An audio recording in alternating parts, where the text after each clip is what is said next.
This podcast is a member of the Place to Be Nation family. Visit us at placetobenation.com, the only place to be in your pop culture world. You look so good to me. Oh, you're my baby. You're my baby.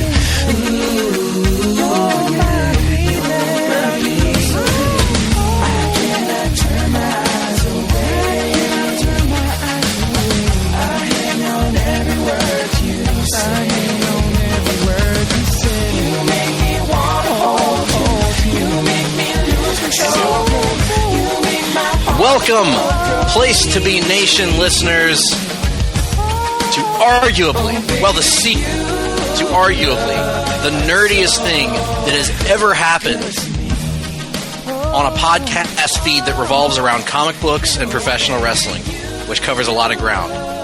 Ladies and gentlemen, this is the Pitches edition of the Two Nations, presented by a God, you've butchered it. Nicholas Brandenburg Duke. You butchered that too. My God. The Excellent. 15. Excellent. Thank you. My longtime partner. Tremendous. Of this thing that we're doing is the second biennial Peter David Memorial Place to Be Nation Pop Fantasy Comics Draft, presented by a hypothetical DC Comics online unlimited subscription service. Ask Peter David is not actually dead. No. We're going to let people, assume what they will on that one. Splendid. That other voice you just heard is one sixth of our panel here today. Ladies and gentlemen, all the way to our studios, and which are, by the way, in Vancouver, British Columbia, Canada, all the way from Montgomery, my friend and yours, Russell Sellers. How are you, sir? The frequent flyer miles are really racking up, so thank you guys for that. Absolutely. Well, when you make the kind of money that we all do here in this Place to Be Nation family, then it's hard. No travel expenses to eat, as they say. Nobody says that. And the view of Stephen Amell. Tim Cable also here, coming to us all the way from luxurious Australia, where the X-Men are located. Tim, how are things down there? Greg Phillips, you goddamn egg-sucking dog. You goddamn son of a bitch. How dare you cast me as Egghead in the Batman 66 animated series? You horse-toothed banana-nosed jerk. Where's Dory? Ladies and gentlemen, Tim Cable's Terry Funk sounds like what a lot of the Jacob Marley animated versions of A Christmas Carol sound like. Hi, everybody. We've been joined by Terry Funk, Tim Cable, Russell Sellers, and, of course, our West Coast contingent. First of all, Stephanie Holly. Hello. How are you? I'm good. Excellent. Fair enough. Indeed. I took a nap, and it was really nice. I think naps are pretty much the ideal way to spend a whatever day we're recording this on, which you, the listener, have no idea of and will never find out about. Weber is also here, the kingpin himself of the Place to Be Nation Pop feed. Todd, how are you? You ask me how I am. How are you, son? I've got 99 problems, but my pitches aren't one. Ooh. Ah. That right there, folks, is the first of what promises to be a plethora of hip-hop references on this here podcast. I don't think that counts as a musical interlude without a drunken guitar. I was about to say, we've gotten requests from Steve Willie. We've gotten requests from Andrew Chandler Fraser Garner for musical interludes, so I hope you have your acoustic guitar tuned up. I'm going to say we're not going to do that this time. Although, if I drink a lot, maybe the second half of the show, an other instrument, perhaps something more exquisite, will show up. Aquaman. Stop it. Right. Aquaman. Looking forward to some extraordinary xylophone renditions. Extraordinary xylophone. There it is. Very, very, very good. Very nice. Ladies and gentlemen, thank you for joining us, for listening to this somewhat unique situation. It's about to unfold on our podcast. You see, as you've already heard by now, we recently completed the again somewhat unique fantasy draft in which we all formulated our fantasy companies filled with writers and artists and characters. Well, we were all tasked even with the duty of putting together our own companies and writing pitches out, pairing a writer and an artist on a character, on a book, whatever, and writing pitches for what these books would be about. You can find those now on placetobenation.com. Go on, we'll wait. Very good. Now, you can also find, hopefully, our draft podcast as well. It could be live this same day. Right, that's there too. Nick, why don't you tell people the reels of what we're trying to do here, quite frankly. Oh, okay. That you kind of caught me off guard a little bit. But basically, so we had the draft, and after the draft, each person was tasked with taking their draft picks, whether they're characters, artists, or writers, or what have you, and formulating somewhere between 12 to 15 titles. You had to use everybody that you drafted, but you couldn't use anybody that you drafted in more than 2 titles. And I think that's a pretty good Cliff Notes version of the reels, as you say. Well, that's your opinion, quite frankly. Now, so what we're going to do is we're going to take each of these fictitious companies one by one, and we're going to do kind of a roundtable discussion, excluding the person who created that company. So, for instance, my hypothetical company, Saucet Comics, I will not be allowed to talk about it, but the rest of the panel can discuss amongst themselves different topics. So we're going to take it kind of topic by topic here, company by company. And what we're going to do is we're going to start out, I believe, with the illustrious Todd Weber and his Todd Weber's Conversation Comics. Is that correct, Todd? Am I close? You are correct. Excellent. Is it Conversation Comics or just Conversation Comics? It's Conversation Comics, but they are comics. So technically, both descriptions would be correct. I just liked Conversation Comics because it'll make a nice, nifty little logo. Very good. Which, by the way, folks, as you'll see when you look on our Place to Be Nation site, Todd went the extra mile with his company. His company actually resembles an actual comic book company due to the designs that he put along with all of his titles. So, starting us out, we're going to go around and we're going to talk about Todd's company and what stood out about it. Which books stood out, for instance, from Conversation Comics. So I will get us started. And basically, we're going to go around and we're going to say our standout book from Todd's Conversation Comics. For me, it has to be the Starman book. Reuniting Tony Harris, James Robinson on Starman. Brilliant move, stroke of genius. I'm there anytime those creators are together, particularly on Starman. I thought it was a really well-written pitch. It's called Starman Times Past, by the way. I had to look it up. Thought that was phenomenal. Nick, what was the standout pitch from Todd's company for you? This is probably a little bit predictable on my part, but I went with the Batman book, Batman the Darkest Night. Anytime Ed Brubaker writes some Batman, I'm all in for it. And then, quite frankly, the art by Frank Quitely was a big selling point as well. So, had to go with Batman the Darkest Night. Loved that idea, and you loved that creative team.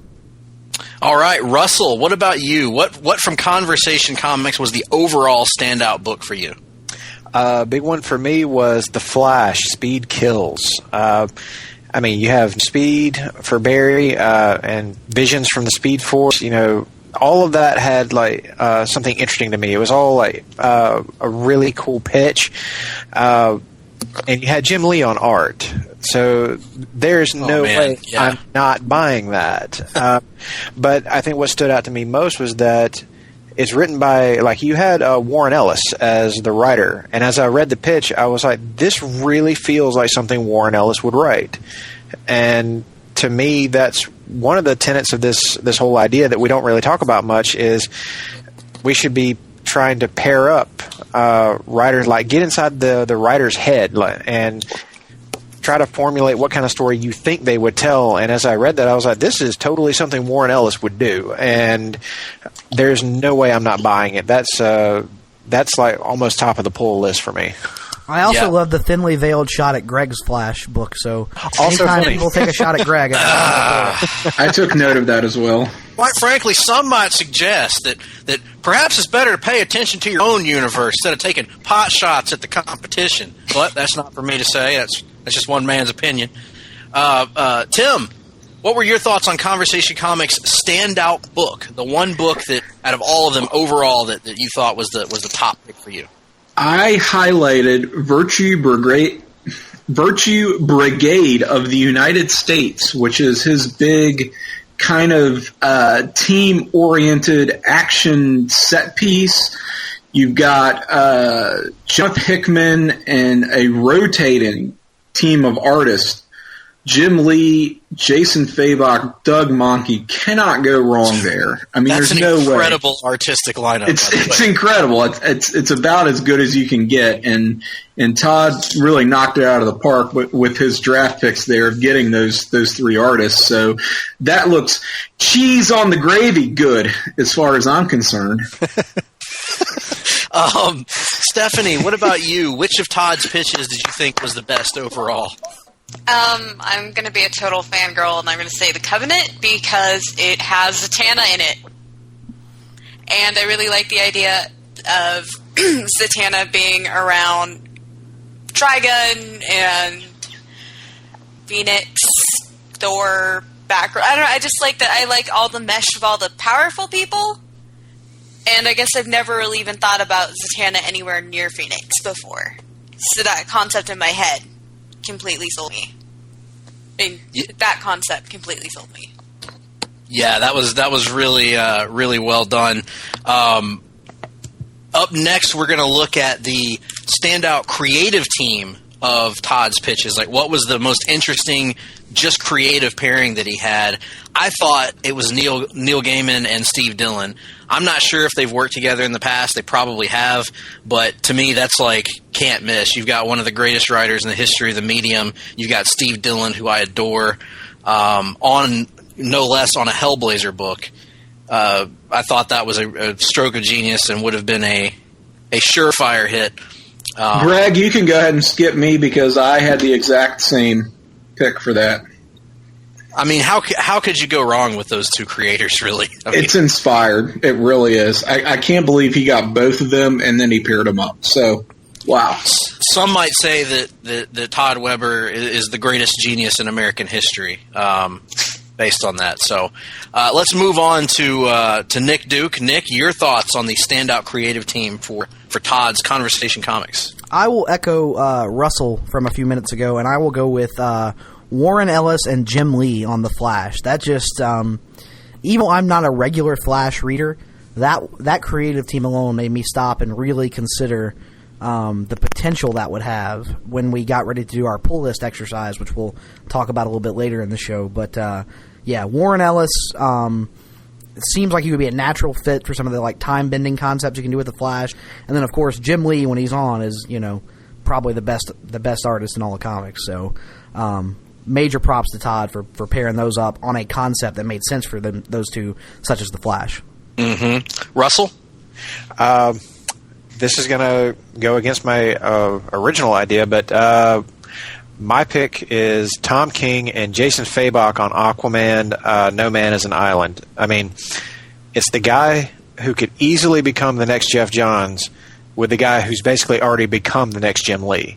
So that alone, I didn't even have to read the pitch, Todd. I saw the creative team and I was like, pull list. I don't care what they're writing. You could have Aquaman riding around a fucking pink unicorn for like 20 pages and singing songs about rainbows. I don't care. It's Tom King and Jason Fabok. I'm in. Huh. Grant Morrison actually did write that. Well, there you go. Wait, Grant Morrison wrote what? The pink unicorn Aquaman. No, I'm kidding. That was. Oh no, you're thinking Happy. I pulled that out of my butt. That was. Oh no, there is like a Grant The Morrison butt trumpet strikes early. There it is. Stephanie, what did you think was the standout creative team of Conversation Comics? I really liked the Extraordinary book with Warren Ellis and Dale Eagles. Oh, God. Eaglesham. Is that right? Eaglesham? Yes. Yeah. We think so. We think so. I'm pretty sure that's how I pronounced it whenever praising his Sinestro work, so I'm going to hope so. Yeah, I just like the setup for that, and it's kind of... I'm just excited to see Eaglesham do She-Hulk. Oh. I can't think of, off the top of my head, him actually doing She-Hulk. Actually, that seems like a character that he would be really good at. Yeah. So and then the writing is going to be great for that. So put those together, and it stands out to me. A recipe for success, absolutely. Now, our next category is we're going to be talking about which book was the most innovative or outside the box. And for me... Greg, did you skip one, by the way? No, Tim and I had the same pick. So right, I'm just... Okay, never mind. Question 3. Oh. Todd cannot talk about his own book. Oh, right, I see. Yes. Quite frankly. I am skipping over it, but let's go ahead and flip-flop this on this one and go with the innovative original concept or pitch for Todd's Conversation Comics. For me, this is pretty easily the Shang-Chi, the Devil's Hands of Kung Fu. Yeah. Yep. Full of a title. Yep. I don't think that there's any competitor for this, honestly. Yeah, I went with that as well. I'll just go ahead and throw the spoiler out like Tim did a minute ago. So, I'm with you on this one, Greg. Dimensions of the nefarious Fu Manchu, the devil himself taking the form of singer Taylor Swift. Yeah. Nice dig at Taylor Swift there. It looks amazing. Another thing that I want to throw a shout out to while I'm thinking about it is Todd's awesome endings to each of his pitches that all involve somehow praising the name of Conversation Comics. So very, very well masturbatory in that way. But it is a conversation The whole thing starter. is master. Look, fake it till you make it. My whole Of course, right now, Todd, you get to kind of sit back and listen to us all verbally fillet you, so Exactly. I can forgive you for being masturbatory at the moment. Exactly. Precisely. Now, Nick, you mentioned you're going with the same book, right? Yeah, Shang-Chi, The Devil's Hands of Kung Fu, if only for the title and Taylor Swift. Russell Sellers, which did you think was the most creative? All right, maybe it isn't given that pitch, which is awesome, yes, but I went with Virtue Brigade of the USA because subterranean vampire monkeys. Oh, yeah, that was good. Don't know if I'd actually want to keep reading it, but I've certainly not heard anyone go there before, so that's probably worth a look. I'm going to have to... And what's great about that one is it's just off the wall enough that you buy that Jonathan Hickman might actually come up with it. Exactly. I was like, this is another thing that Todd is consistently doing. He is putting concepts together that legitimately sound like they would come from the creators he is putting the words into their mouths of. So hats off to you again, Todd, for that. And even if that book doesn't necessarily make my pull list, I'm going to look at it on the shelf, pick it up, and at least open it up to see if it's coming home with me, based off of that pitch alone. So there you go. Very good. Tim Capel, what was your pick for this category? I will say ditto on the Shang-Chi pick, but give an honorable mention to Mighty Thor, Hela Asgardian, which is a great title, great creative team pairing of Hickman and Monkey. And it kind of had me at Hela becoming the all-mother of Asgard. So that was a great idea. Yeah, very inspired idea there. So worth some props. It had me feeling hella good, so let's just keep on dancing. Wow. Are we really going to try to keep up with these requests? Oh my god. First down, you guys can't see this, but I just slapped my knee.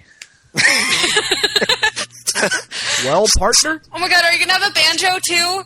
Now,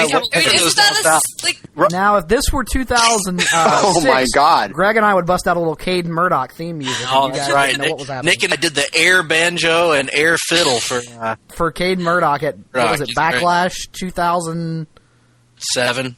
Yeah, 7. It would have had to have been 2007. That's right. Stephanie, your pick for the most innovative / creative of Todd's pitches. Okay, so even though it's not technically on my poll list, I'm gonna have to go with this Shang-Chi, The Devil's Hand of Kung Fu 2. Yeah. That one was... I'm done one out. Cake. Definitely so. And now we're going to get back to what was originally supposed to be the number 3 category. But I agree with you, Greg. It makes more sense to have this be the final question, so let's just do that going forward. Okay. What was the best written pitch overall for Todd's Conversation Comics? I, again, will start us out, and I will go with the Starman pitch, which was written incredibly well and made me even more interested than I already was on the book. I was going to put it on my pull list anyway, but I love particularly the usage of the term nostalgic paralysis. That was really impressive, and I liked it. And I think that was something that I could actually see in a solicit sent out by DC Comics. So very well done. Nick, your thoughts? I'm also going to go with Starman Times Past. I loved the fact that he acknowledged the idea that Jack Knight had been given somewhat of an ending in his Starman series, and that there actually had been 10 to 15 years of time that had passed between those, and that coming back for him, there was the idea of aging, there was the idea of maturing, which isn't often and contained in many comics. So I really, really liked that. So yeah, Starman Times Past for me as well. I thought that was the best. That was the most well written of his pitches. Russell. I'm going to go with Batman the Darkest Night. I found it to be an intriguing mystery idea with some supernatural hints, which may or may not be. And I'd be interested to check it out regardless of who was writing or drawing it, because there's so much room to play in that sandbox. So that to me had me really drawn in and wanting to see more about where that's going. So of all the pitches, that's the one that really grabbed me. Tim. So, in reading these pitches, I got to Sandman, A Dream Before Dying, and I got to thinking about Claire Danes and her Sandman fandom going back to the mid-'90s and how much that series meant to her as a creative person. And then thinking about her just exquisite cry face on seasons 1 through 3 of Homeland, and the way this was written and the flood of images in my mind, it almost brought a tear to my eye. It was so inspiring and so passionate, and of course the creators of Neil Gaiman and Mike Mignola. I mean, are you kidding me? I was overwhelmed. I really was. So, Sandman, A Dream Before Dying. Excellent. And an excellent Claire Danes reference as well. Thank you. We can always use more Claire here on our podcast. And Stephanie, we need more for Cryface, too. Stephanie, your thoughts on Todd's best written pitch? Okay, see, I'm really bad, and I really just liked the Flash speed kills. And I wasn't sold, but I love it when companies hate each other and talk smack. I love it. I've been did you guys see Smack? I especially love it when Greg is the target of that hatred. Somewhat attitudinal. So I gotta say, I love it. Like when Marvel and DC did that thing where it's like, hey, destroy the other one's comics and we'll send you a variant cover if you prove it to us.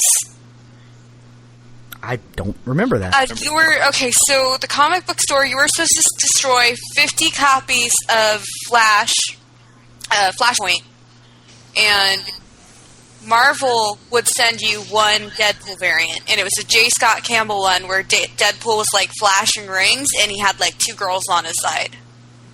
I vaguely remember that happening, and I found it to be very petty, but okay. I thought it was petty, but then I kind of like that this kind of represents something that does happen. Like that. I liked Marvel versus DC, where neither company was supposed to actually have been declared the winner, and then Marvel ran all these house ads saying Marvel won, and then they got in a bunch of trouble.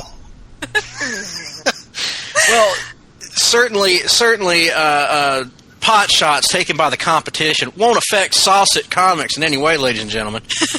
Austin's already bought all the copies anyway, so that wraps up our conversation about Conversation Comics. And certainly, Mr. Weber has been sitting by idly and taking in all the praise and all the compliments and all the goodwill. So we're going to start out with him for this next round because he's got a lot saved up, I'm sure. Does anybody have any questions about my pitches? Did you actually have an ending in mind for Flash? Did you know where you were going with that, or was that just the initial pitch that you threw out there? It turns out to be her. It kind of is like I took the title Speed Kills and like, okay, where can I go with this? Because that just kind of word association came to mind, and then I visualized it like a Hush story for the Flash. You know, why is the speed gone? And that's why I was attracted to it. And then each issue would be kind of a not necessarily. It would be more of an examination of the rogues. Each at 12. You know, I foresee it being a 12-issue run, and much like Hush, that was kind of the thing. Warren Ellis Flash story, so with the science and the time travel and this exploration into some twisted stuff, and maybe a little bit more of a redefinition of some of the rogues who have not been used as much, like Mirror Master. So, yeah, that was kind of my idea where it would go. But no, I didn't necessarily have an end other than, I don't know. He sees his mom in the Speed Force, and he thinks about the book that she read for him. And that's it. No, I don't know. Nice. And then Claire Day starts crying again. I have a question. How does Tom Coker, friend of Place to Be Nation, by the way, feel about being placed on a fictitious Daredevil title? Tom Coker is down with Place to Be Nation. So, and since he actually did a Daredevil noir book for Marvel, back did he really? Yeah, that's where I got that image from. So, oh man. And he's friends with Ed Brubaker. They did a signing the day that Black Monday Murders came out. They did a signing together where Ed was doing his Kill or Be Killed signing, and Tom did the Black Monday Murders. So I just thought it'd be kind of neat to put them together. And I've been bugging Brubaker on Twitter, use Tom for something, you know. So maybe this will help Google hits. I don't know. I've got a question. Maybe it will actually happen. Wouldn't that be something?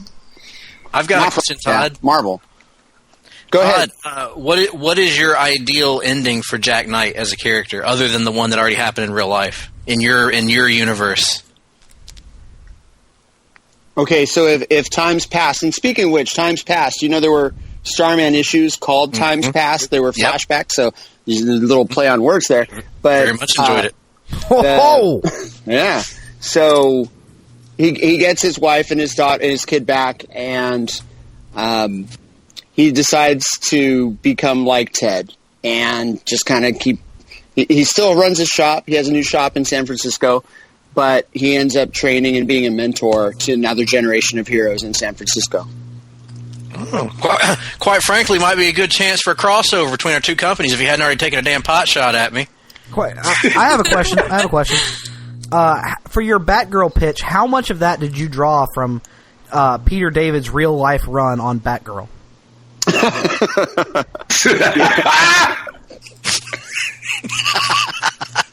You got me. All right. Now, let's move on to the next round. Next round of the tournament here, if you will. And we are actually going to go to Stephanie's Comics Company, which, Stephanie, I understand that you have your own name for your comic book company. Yeah, that I forgot to send. So, what is the name of your company that you would come up with? A for Effort. A for Effort Comics. That's why it never made it. All right. And so I'm going to let Todd start out on this round since he's been waiting a long time here. Todd, what did you think was the standout overall book in Stephanie's company? My pick for that was almost a tie, but I'm going to go ahead and give the nod to Historic Misfortunes because Garth Ennis writing historic, humorous looks at he does the war storybooks. He did great flashbacks in Preacher for Vietnam. So, Garth Ennis talking about the Reformation, I'm in. Yeah, I'm gonna jump on board with Todd as well. That was just like we were saying about Todd earlier. That was a case of you could actually see this writer doing this. It was a perfect usage of Garth Ennis that I was all about that, and I was thinking about it in my head and like actually laughing to myself. So it job well done on that one. And Tim, since you're picking this one too, go ahead and I'll just say, I mean, so much of history we think of as this linear, organized, orderly narrative, and it's really not that. I mean, history is really just so much made up of these absurd, stupid coincidences, dumb shit that happens in the way that people react to it, and Garth Ennis putting a spin on that. It's almost like a comic book version of drunk history, but done much better, I feel like. See, I was thinking like a really vulgar, less sentimental version of Forrest Gump in a way. Is kind of what I could definitely see that too, where it's just episodic shit happening that people are trying to spin into some kind of sensible narrative, which is what we do in historical tellings of anything. But lots and lots of felching. Exactly. Oh, God, I love it. All right, Russell, your pick for the best of Stephanie's pitches. I'm always the odd one here. But anyway, Retribution was the one that really stood out to me. Same here. Because everything about that idea sounds like something I'd want to read. And I'm not even into supernatural books, typically. I mean, I love a good noir, and mixing it with buddy cop drama meets the TV show Supernatural idea means that I'm completely in, and epic creative team on that too with Dini and Hughes. So you can't possibly keep me away from that title. I was like, wow, this just might as well say For Russell printed across the top of it. Yeah, I'm with you on this one. Kind of like on the last go round when we did this whole deal a couple years ago. Some of these pitches, there's a few of them in each company that you'll look at and you'll wonder why this hasn't happened in real life. And this is one of them. Yeah, this is one of them where it's like, how has this not already happened? How has DC not done this already? It's a great pitch. I mean, Paul Dini writing the question with the Spectre. I'm like, oh my God, that is just like the most obvious and amazing pairing that has never been. And why? For the record, this was my second choice. So, not to tell tales out of school. Right. Well, let's. I'm with you on that. Oh, go ahead. Tell what? Yes. Tales out of skew. Say it again one more time. Tales. Number 2 here is our standout creative team from the company. I'm sorry I got that. Welcome to the party, Tim. It took me a minute but I caught on. Thank you. Todd, your thoughts on the standout creative team from Stephanie's company?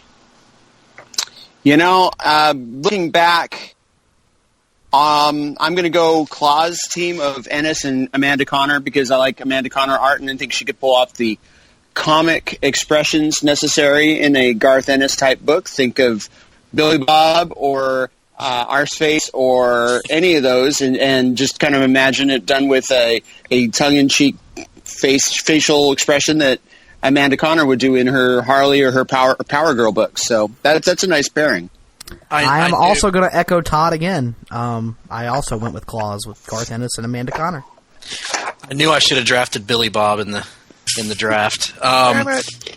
But I am also going to go. Actually, I'm not. I'm going to go with Garth Ennis and Ryan Otley, and admittedly, primarily because I loved his Misfortunes so much, and I knew I wasn't going with it for my best book, so I really wanted to give some love to this creative team. I think it's another one of those really well thought out pairings.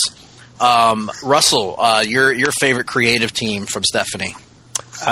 Echoing my last pick, Retribution, I'm going with Paul Dini and Adam Hughes. Those two together just sounds like comic book gold.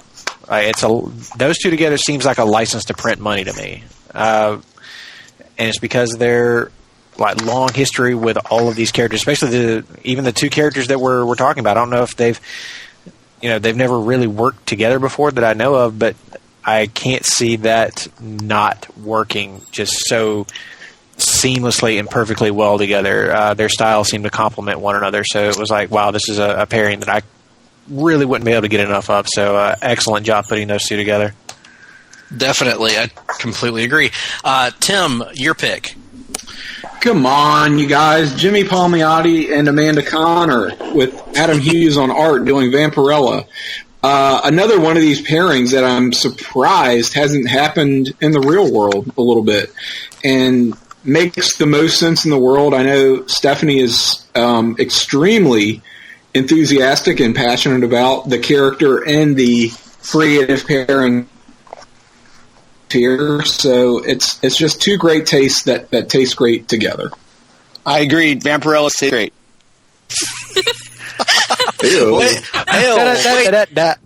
At least the one at WonderCon did. Ladies and gentlemen, this podcast is... Todd, what are you confessing to right now? Some call them rats. No, never mind. I'm not going to go there. I don't know. We'll edit that out. Cowboy would have had Todd Weber kicked out of the territory by now for that kind of talk. People requested musical interludes, and instead they got misogyny. So there you go. Those are essentially the same thing. I'll take either. Yeah. In either case, your ears are a considering some of my own pitches. I really don't have a leg to stand on. So there you have it, Stephanie. You didn't have to name your company A for effort. You had some really good pitches in here, and now let's move on to a great rookie debut. Very good. That's right. A rookie in the Place to Be Nation Biennial Draft family. I mean, we all are seasoned veterans. We did this once before, so this one was maybe a little easier in some ways. We knew what to expect or what we were going for, but she had to kind of hit the ground running. So, yeah, great job. Exactly. The true freshman comes out swinging. I will never print The Freshman. That was a weird book. Okay. Sorry. And we've gone in an odd direction suddenly. Speaking of odd directions, let's move on to comics. Wait, we haven't finished this one yet, Greg. I thought we're not quite done here. Most original, The Freshman. What does Tom Holland have to do with any best of this? written? Ladies and gentlemen, Jesus, Greg. Let me explain to you what's happened here. We flip-flopped the innovative and best written categories, and now I'm getting ahead of myself here on my format. The format's out the window, folks, already. For you, Holy flare-flopped on this one. Best written pitch. Bullshit Or politics in the Which back. one? Selling Stephanie short. From Unacceptable. Comics. Best written pitch. Todd. Hesitant Stimulants, because it was a very different take, a very unexpected kind of thing to do even though I probably wouldn't necessarily be the biggest fan of it, because I'm not the biggest fan of either of the main individuals, a biographical take on Grant Morrison and Gerard Way's relationship at DC. That's really unique, and I thought it was a really good idea, and it was definitely outside the box. So this may be more innovative too, but it definitely was well written, so I like that. All right. I've flip-flopped us again, by the way. Nick, best written pitch from Stephanie. Best written or most innovative? Which one? Best written. Let's go with best written. I have my original format here. Damn it, Greg. I'm gonna go with Waning. As Todd said, not necessarily something I would read because fuck Grant Morrison, but I can't deny that the pitch was overwhelmingly well written.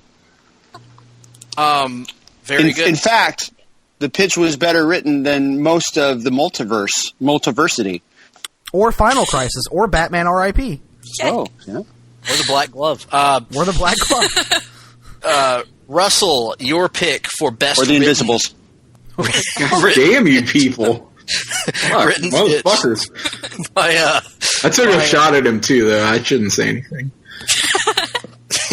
Russell, your pick for best written pitch by Stephanie. I'm going with Claws. I really dig the dichotomy of this, as it can breed both conflict and cooperation. So the two together could be each other's greatest strengths or greatest weakness. It's a fantastic pairing, and with a great creative team. So I need to see how that turns out. Just based off the pitch, I thought it was very well described. I thought it was it showed some clear thinking about how characters work well together, or how they could be foils for each other. So it really, really creative stuff. So I got to go with that book. Yeah, and it also already has the holiday issue basically written by itself. I mean, you just put a Santa in front of it and you're set. So that was a good pick. Tim, your pick for best written pitch of Stephanie's company. I went for John K. Presents because it kind of had me at gross out book. Just the sheer absurdity of this, and if there's one thing I want from my comic books, it's Streaky the Super Cat fucking Comet the Super Horse, and I feel like that's going to have to be that's not going to be an all ages book, folks. Stephanie didn't put ratings here on her series, but I feel like this one is going to be for immature audiences only, which I am firmly in that camp. So, you had me at John K. Makes it look like a kid's book. Exactly. Could get you in some hot water, but I'll be at your back defending you here on this book. Excellent. I went with Retribution for best written. I thought it was so well written that I could envision it again running monthly for DC. I could see that solicitation actually appearing. Big fan of it. Thought it was the most promising as well. It looked like something that I would be on for a long time. So really cool, very good stuff. Which brings us to the final category for A for Effort Comics, most innovative original concept or pitch. Todd, your selection, please. Well, this one is actually Hesitant Stimulants, because it's a very unique idea, and I will. Like I said, I'm not a big fan of both of those individuals, but I would definitely check that book out. Because, I did put it on my pull list, but I think it would be a unique thing, and especially if you were given creative license to, I don't know, I could see the writers maybe taking shots at each other in the book, which would be neat because they're co-writing it, and they're co-writing an autobiographical thing, so that would be really interesting. So it's just a unique take and very different from any other pitch that was given. As far as the content of the book, there's no autobiographical stuff in conversation comics. There's, No, very, very good. You know what I mean? And it's very different. I almost went with that one. Yeah, that's a runner-up for me too. So yeah, I'm going to echo Todd's selection for all the reasons he just named. He stated it perfectly. You said it perfect, Bubba. Percent 1,000. And I am going with Waning. Actually, Waning is a book that I almost went with for best overall, just because I think it's a book that probably wouldn't necessarily be a huge mainstream hit or anything like that. But when I looked at the actual pitch itself, I think it's so bold and so different to focus on someone who's actually aging, who's actually a person in a superhero universe who is actually growing as real people do. And to see particularly a female character presented in a way that shows age and vulnerability and realism, and it just looks so interesting. And it's a book that I would 100% buy because I don't think there's anything like it in mainstream U.S. comics right now. So I was a huge fan of that pitch. Russell, your selection? Greg, go ahead, Tim. Sorry to interrupt. Again. bridge our segues here. I actually had that one for most innovative. Because for the same reasons that you named, it's a series that seems to break a lot of taboos in that you have, number one, an aging superhero, which is something we don't really see, and when we do, it's for male characters. You can have kind of the grizzled veteran Batman who's a badass kind of thing, but you never see a woman, a female superhero who's going through that same thing, who is someone who's kind of over it, and maybe her best years are behind her, but she's still got a lot left to say.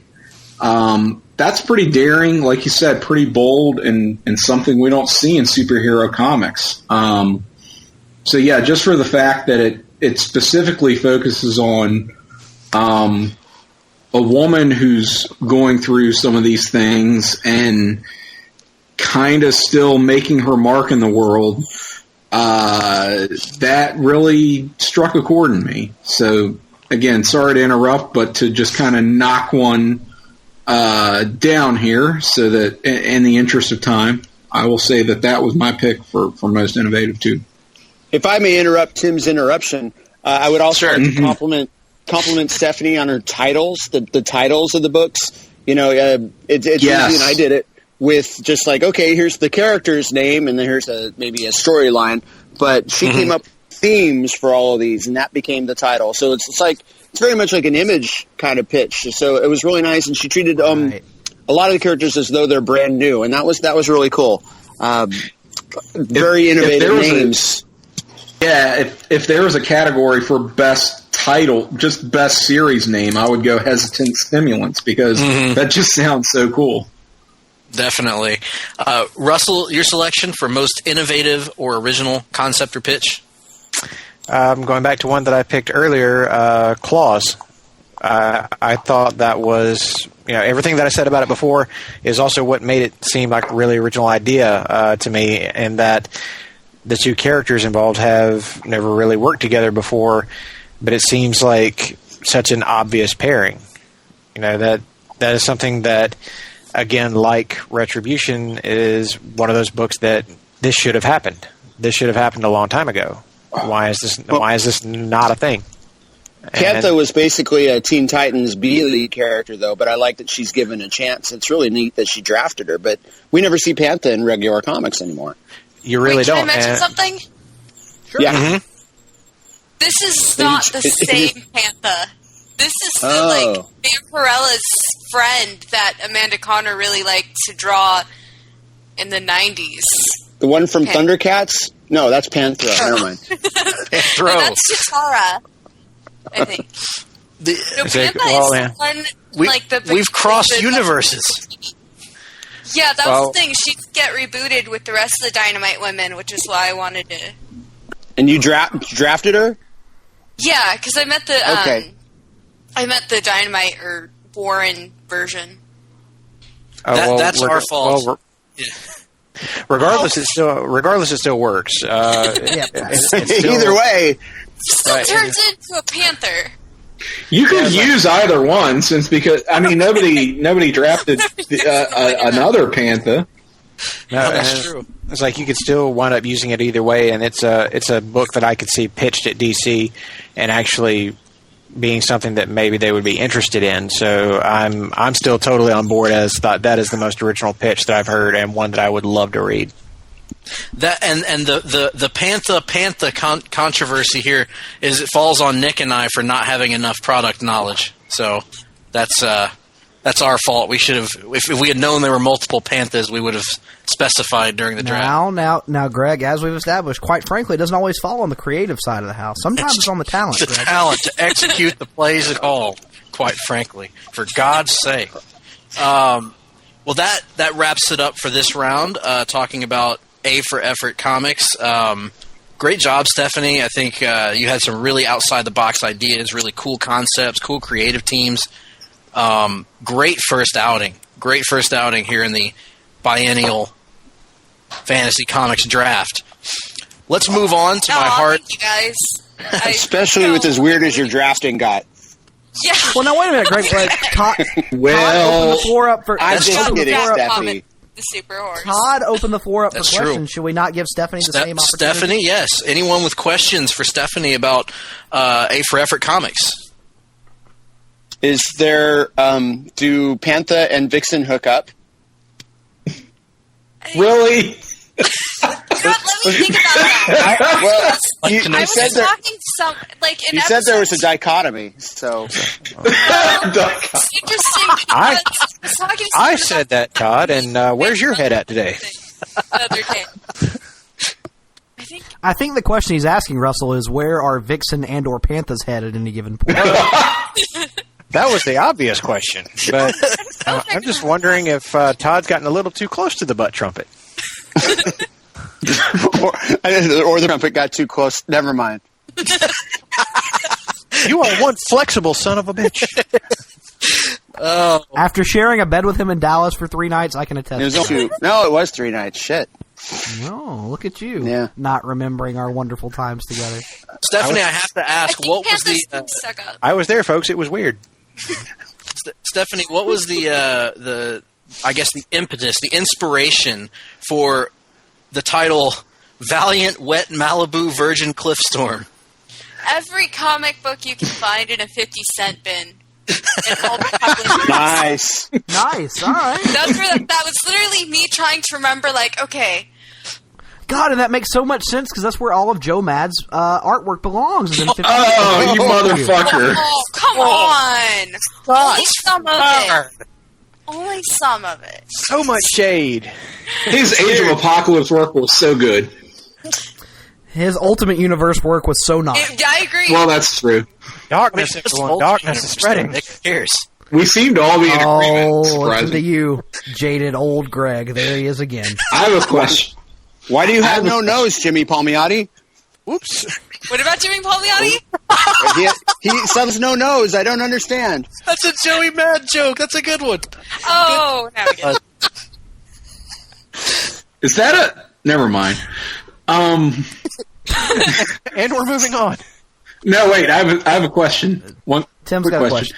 Stephanie, you rather infamously drafted yourself in the latter rounds of the tournament. How do you see yourself fitting into the universe that you've constructed? Can I be completely honest? Absolutely. Why stop now?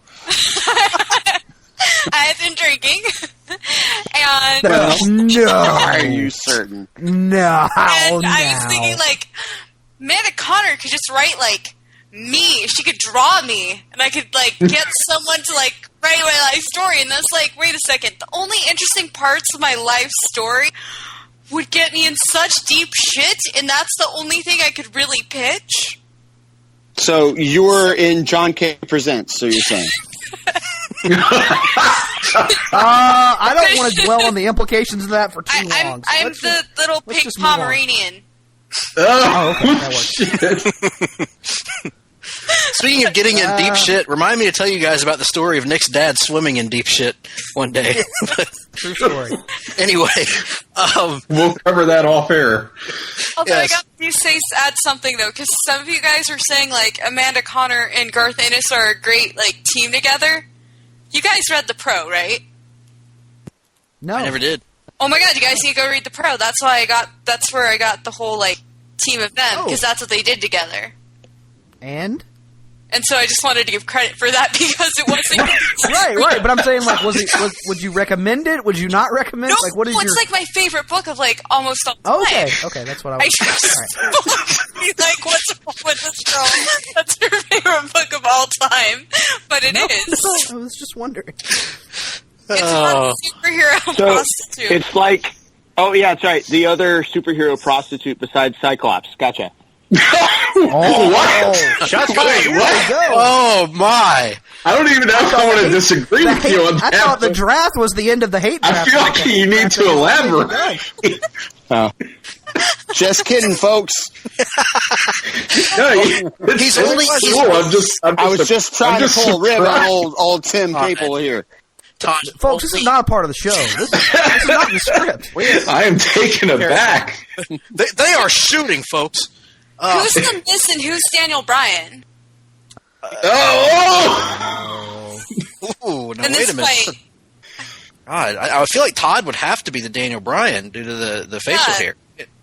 But Todd just took the shot. I'm clean shaven right now, guys. Oh. But I mean, Daniel I did have Bryan somebody because honestly, shot in that shoe. That explains so. I had a rehearsal the other night, and somebody said, "You look like Colonel Sanders," and I'm like, "Oh no, it's time!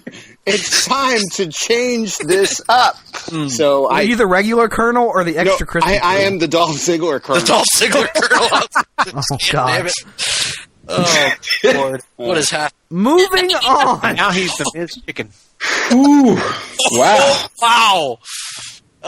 Comics. Ho Ho Wow Comics, actually. Hey. By my cohort, Nicholas Duke. Miss Chicken's never been injured. Been here for 10 years. Oh no doubt, he's a hard worker. No doubt. Yeah, He's just the most hated guy in the whole company. And I did kind of just walk off set and notice all that. So I guess we've got the dichotomy down. Well, quite frankly, you haven't been banned from podcasting due to health concerns yet, though, Tim. Yet. This is true. Impending, right? When your third concussion comes in. Ho Ho Wow Comics by Nick Duke. Let's start out with Russell this time. Russell, what did you think was the overall standout book of Mr. Duke's company? Maybe it's a little obvious, but I'm going to go with Owlman, actually. That is a hard-hitting and gritty on a grand scale.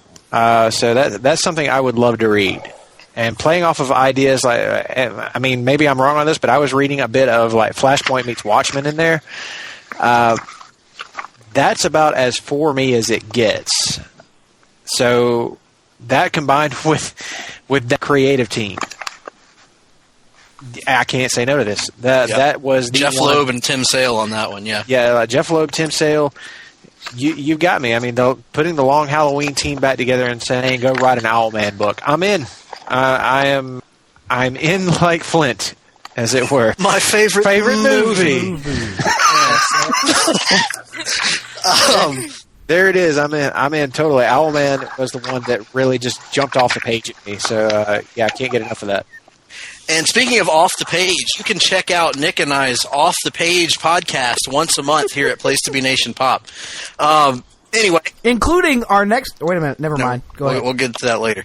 That already happened. It did already happen. Oh, man, those Cubs in the World Series, they were great. Who would have thunk it? Who would have thought the Dolphins would start the season undefeated? TJ Perkins taking the Cruiserweight Classic tournament, man... He killed it, didn't he? He was lit. As long as it wasn't the no good, no Amdar, that okay. bastard. Son of my standout book from Nick's is Green Lantern. This was a slam dunk for me. I mean, it's Jeff Johns and Ethan Van Sciver on Green Lantern. No points for originality, all the points for quality. My favorite superhero comics run all time, so that was an easy pick for me.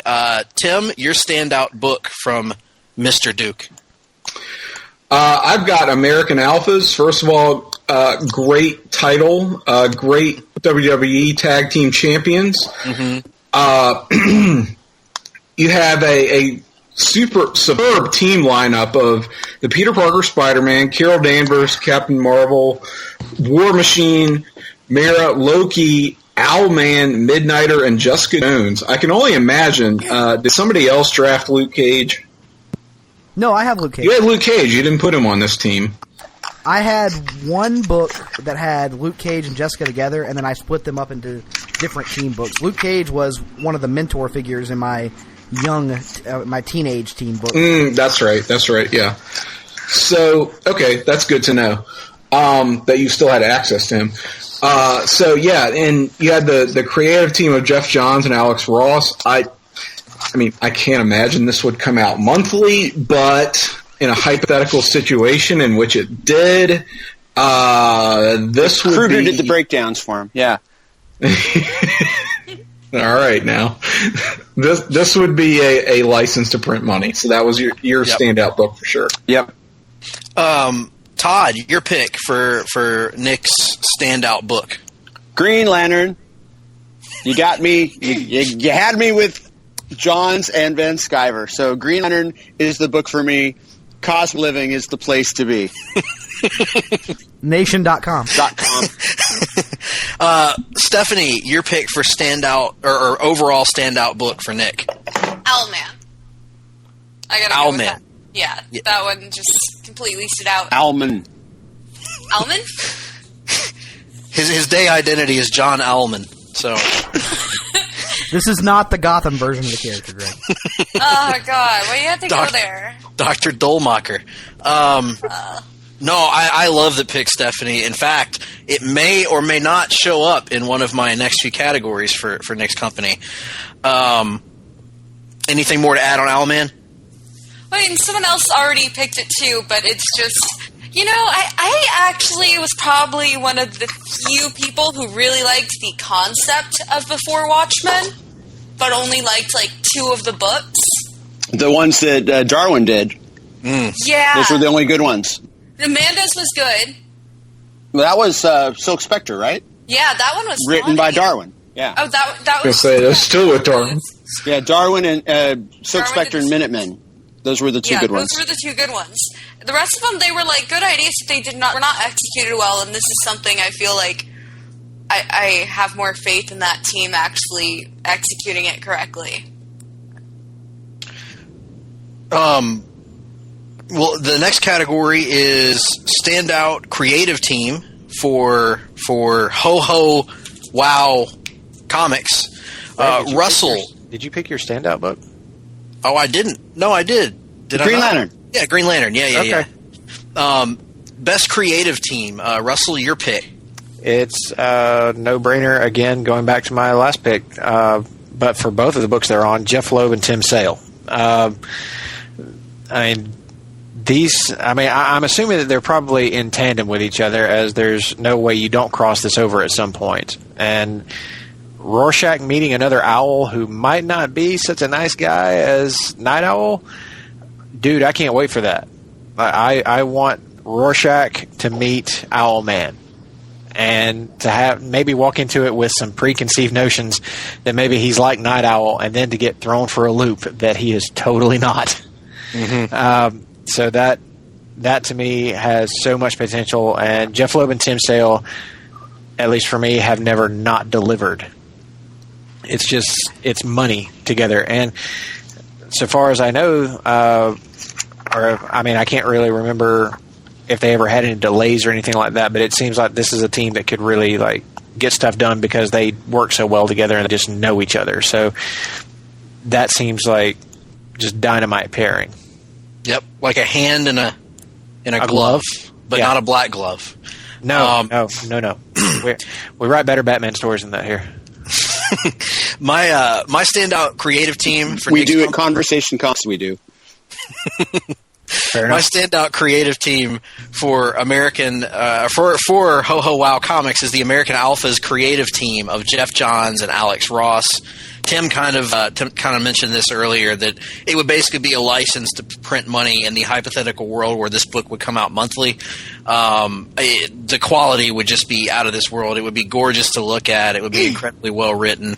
I feel like Johns and Ross have similar maybe outlooks on superhero comics, and so I feel like it would be a dynamic team to put together.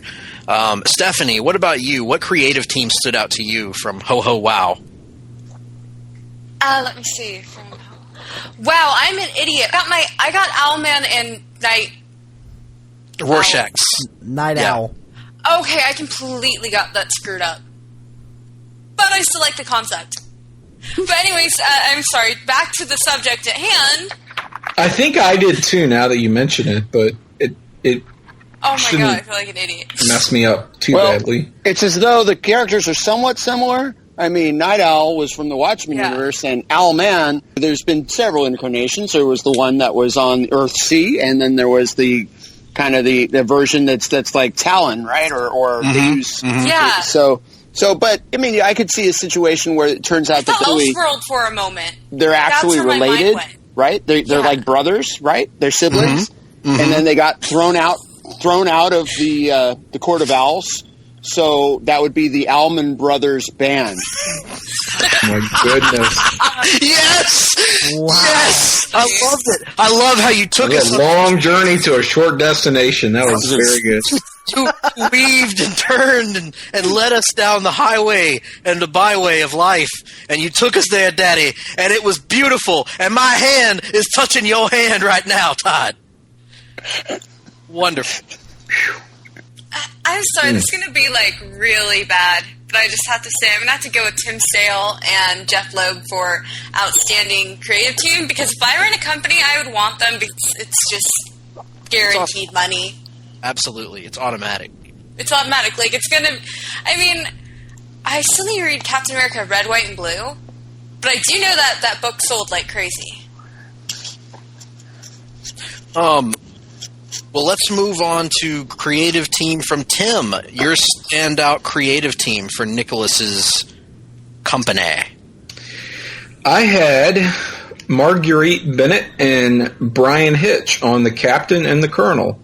For starters, this is a concept I really applaud. A big booster for this relationship between Jim Rhodes and Carol Danvers. Really excited to see Nick running with that.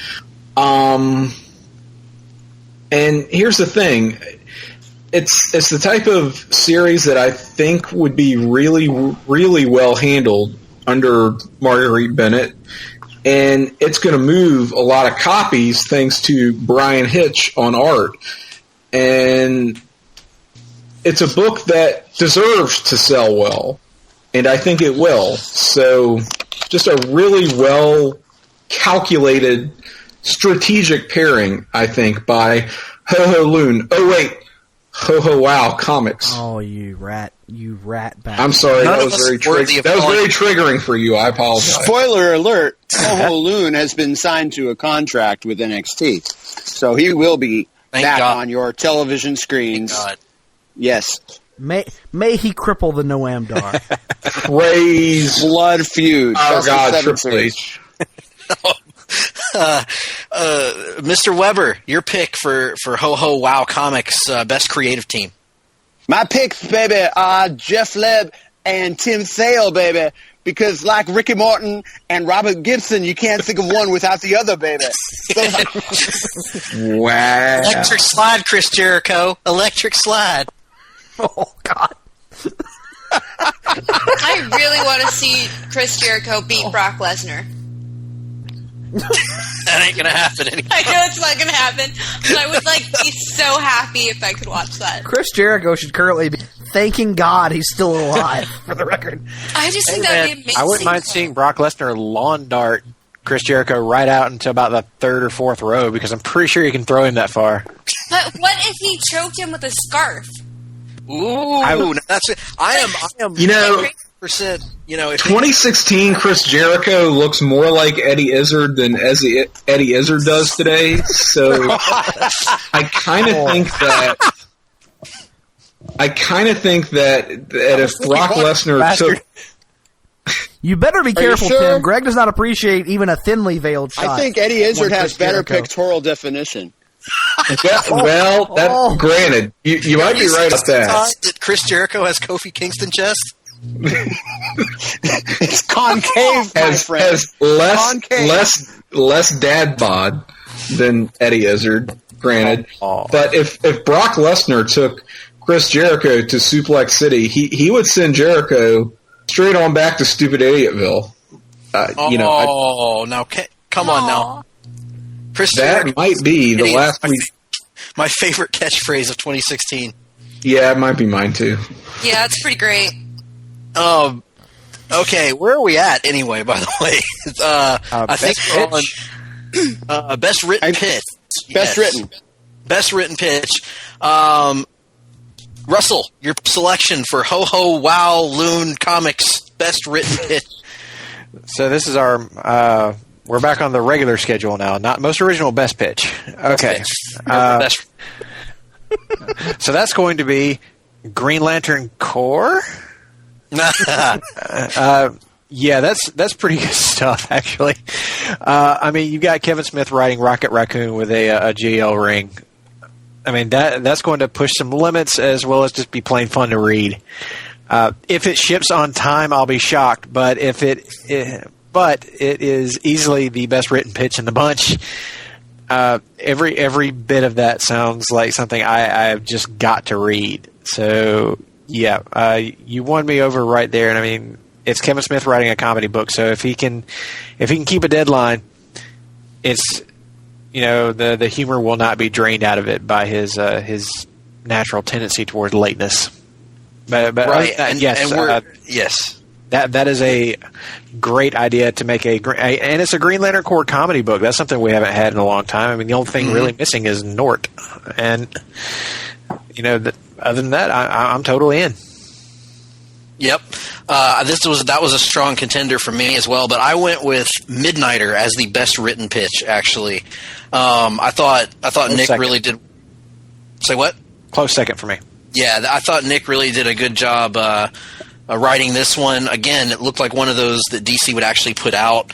Looked really intriguing, very straightforward in some ways, but I really appreciated how economical the writing was. It was put together really well, and good use of words, good use of suspense got me interested in reading this book. So Midnighter wins for me.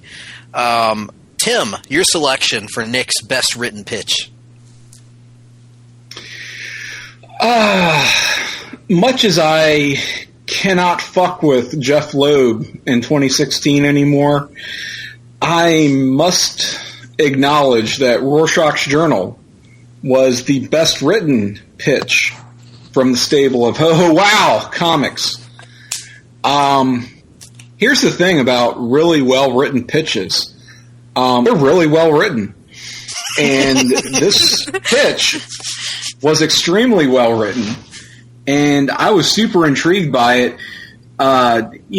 notwithstanding the creative team that I have mixed feelings about. I thought that Nick just knocked it out of the park with this pitch. Very, very good.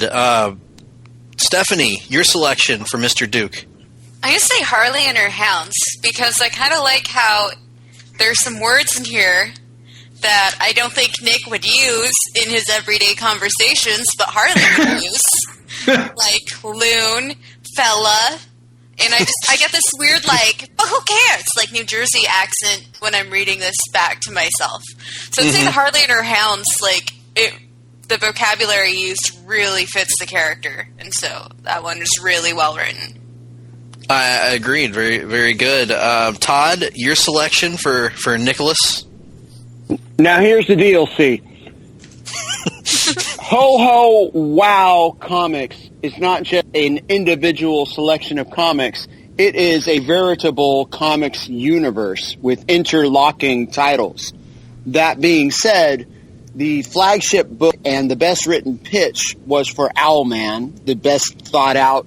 It set the whole stage, and again, if you read through, books tie into each other, and it's definitely a coherent, cohesive universe. So a lot of props to Nick on this universe and on Ho How Wow Comics.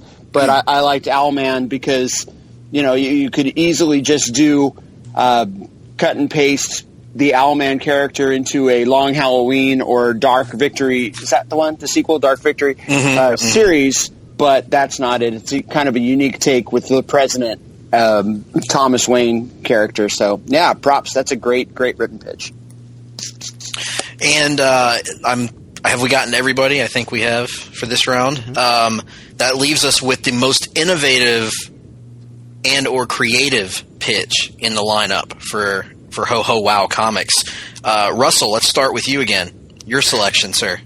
I'm going with Hell on Earth. I thought that it's a supernatural western that we've always wanted, and you put the boy and the Saint of Killers together. I mean, it's literally the only things missing from this would be appearances from Constantine and Mephisto. But I mean, other than that, crossing these two over is like a dream match, and sounds like it could get way deep as it goes along. I mean, it wasn't just about the initial pitch; it was about the ideas presented going forward. Because there's so much to play with just in that pitch alone. So yeah, I can't say enough good about how original that felt to me. And it'd be the first book with the Saint of Killers that we've had since Preacher. So bring me more of that. I am totally on board with this idea, especially like putting those two together. Yeah, this was one of the earliest pitches that Nick told me about that he was going to do, and I thought it was a great idea from the get-go. So, very good selection there. My selection for most innovative and original pitch is actually the Owlman book, and the reason I went with it is actually because of the pitch itself. I really love this concept, the concept of essentially the Batman story, but with a very important twist of Batman ends up not being what we thought he was, essentially. The idea of Thomas Wayne surviving and Bruce having a brother that also survives, and the brother blames the father, presumably, for the death of his mother and of Bruce. Great idea. I am a sucker for concepts where the, quote, hero of the book is actually a villain and is actually pulling the wool over the eyes of everyone around them. I think that's a great concept in general in comics, a great trope, and this in particular would really work for me. Really outside the box, very creative. The only book of its kind, I think, in our entire lineup.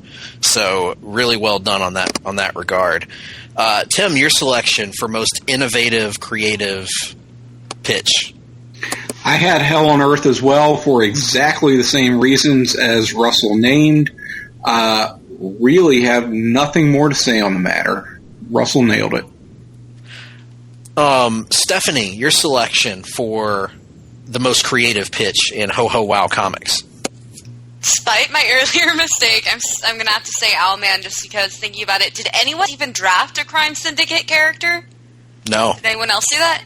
No. Mm-hmm. So I like that you're expanding on those characters in that universe because I was a little bit disappointed with the last time they showed up because we didn't really get to know them that much. Yeah, like we didn't really even get to know them that much. They were more like, oh my god, somebody's pregnant.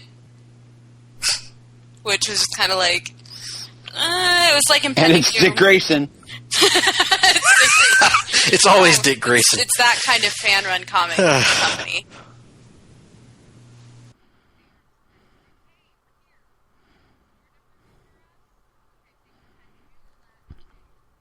So that's kind of how I got the storyline. So it's really nice to have more development on that character in general.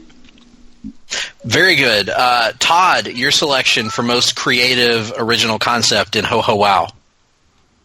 I was initially going to think the Green Lantern core series kind of read like a Guardians of the Galaxy as written by Kevin Smith, and it was funny because the imagining what Rocket Raccoon could do with the constructs and Hal Jordan, but I'm going to go ahead and go back to Hell on Earth because just a creative concept, and I love the use.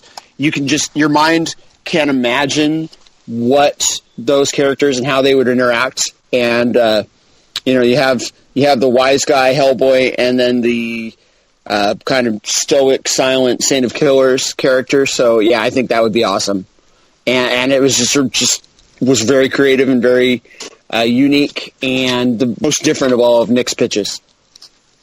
Awesome. Well, does anyone have any questions for Nick about his company? I do. I'd like to start out. I was going to ask, sure. Did you envision Hell on Earth as an ongoing series that would run however long, or is it more of a mini-series in your mind, or a maxi series even? Well, I would lean more towards the maxi, probably a 12, somewhere in the neighborhood of 12 issues probably. Not a mini, though. I would try to stretch it out as long as I possibly could. So yeah, not an ongoing, but not a mini either. That maxi series title is ill-defined in my opinion. Okay, Todd, you said you had a question for him? I did. For those new to the podcast, can you explain, and perhaps unfamiliar with ESPN College Game Day, can you explain the origins of the company title? I'm going to need Greg's help on this one. So it's not even College Game Day, actually. It's if you ever watch, and this is actually nationwide, so it isn't just a regional thing. If you ever watch CBS on Saturdays during the fall, they have the SEC contract where they get the top SEC game of every single Saturday. And the lead announcer is Vern Lundquist, approximately 138-year-old man who for the last 10 years has been just continuously lost during every broadcast. And so instead of actually calling the game, he just resorts to a series of shouts and yells and chortles. And just and chortles. And one of his favorites, oh, wow! And when he doesn't know what's going on, he doesn't actually tell you what's going on the screen. He just makes a noise. He also has the most contextually inappropriate reactions to whatever's happening in a game. It could be a 2-yard draw up the middle, and he's, oh, wow! Look at Yeldon! And then it could be like a 99-yard touchdown pass, such as the one thrown by A.J. McCarron to Amari Cooper in the 2013 Iron Bowl, and his response will be, no flags. Touchdown, Alabama. So anyway, our mutual love of Vern Lundquist led to the title. Oh, wow, indeed. Comics. Well, I got a question on something that I touched on earlier. The eventual meeting of Owlman and Rorschach was something that you had in mind, right? And yes. And how did you see that going? He eats all the sugar cubes. The idea that I actually had was that American Alphas, Captain and the Colonel, Midnighter, Rorschach's Journal, and Owlman would all head towards about a year or 2 years in one giant crossover, and the whole deal would be Owlman pulling the wool over the eyes of the American Alphas for this period of time, and he would actually finally reveal himself and have them beaten essentially.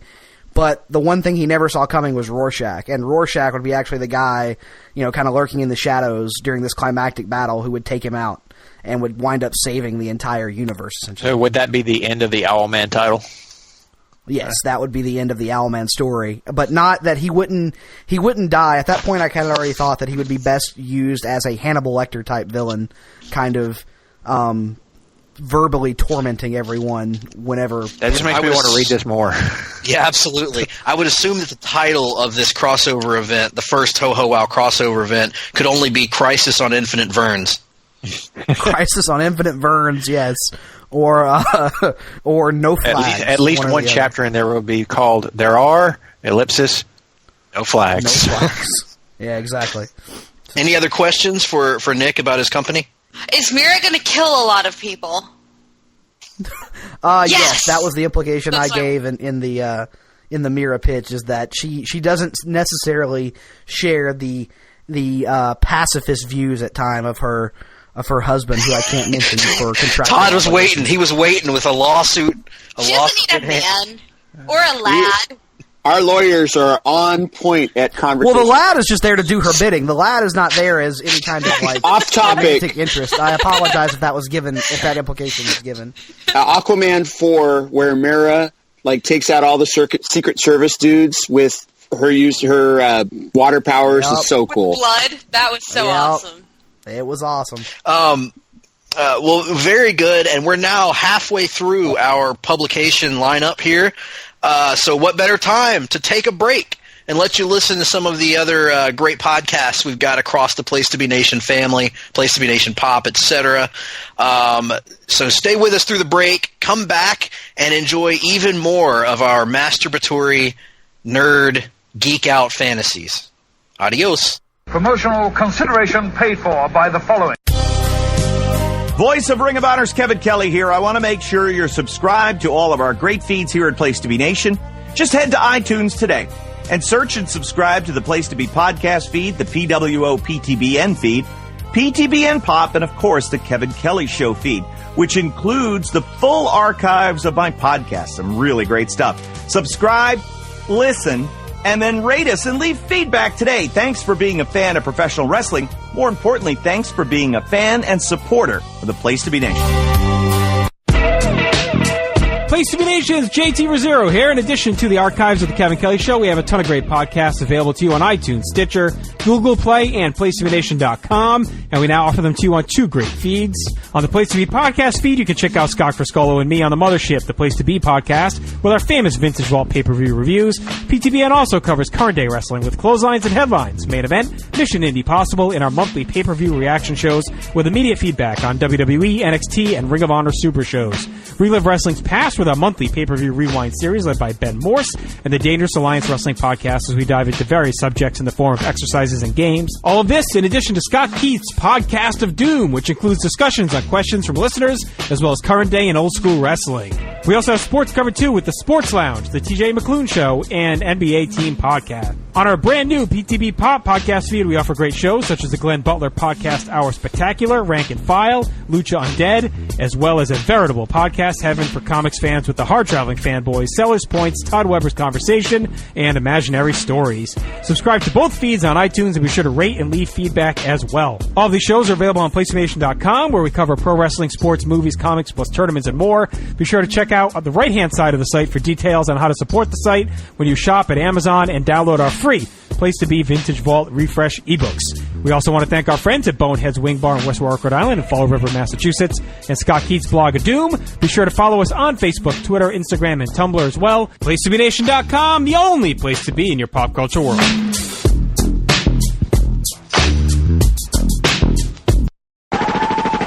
This is Parv, and I'm here to tell you to listen and subscribe to the Pro Wrestling Only Place to Be Nation podcast network. That's the PWO PTBN podcast network, where you'll find a ton of in-depth shows done by hardcore fans. We've got Chris Zellner's 1-2 punch of Exile on Bad Street, and with David Bixenspan, a smash hit Between the Sheets. We've got Wrestling Culture with Dylan Hales and Dave Musgrave, Goodwill Wrestling and the reaction shows with Good Old Will from Texas. We got This Week in Wrestling with my man Pete and Johnny Sorrow, Stephen Graham and Tim Livingston's Pro Wrestling Super Show, Tag Teams Back Again with Kelly and Marty Sleaze, and a ton of other great shows too. And of course there's Titans of Wrestling and Where the Big Boys Play with yours truly and some dude from down south called Chad. PWO PTBN Podcast Network.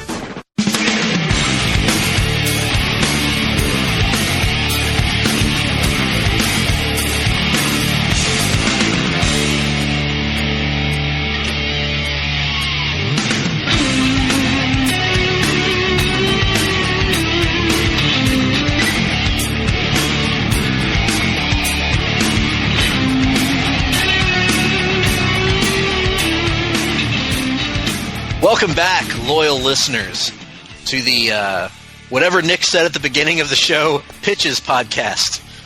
And we are halfway through our company lineup, and right now we're about to get to my company, Sauce It Comics. And I'm going to let Nick take over from here and kind of moderate this round and lay out as people discuss the categories related to Sauce It Comics. Take it over, Nick. Absolutely. So here we are discussing Greg's Sauce It Comics. So we'll start with the standout book from Sauce It, and I'm gonna jump over to Todd. Todd, what was your standout book from Greg's company? The Wolverine by Scott Snyder and with art by Andrea Sorrentino. Not only a great creative team, which would sell copies, but a great concept where the story is told in 3 different time periods simultaneously. Not unlike the storied career of Noam Dar, future cruiserweight Hall of Famer. Moving on from Todd, I also agree with the Wolverine. Tim, your thoughts? I guess I would have gone with the Wolverine if I gave any shit about Wolverine as a character. Moving on from Tim, Russell, your thoughts? No, I'm just kidding. Tim, continue. You could have actually.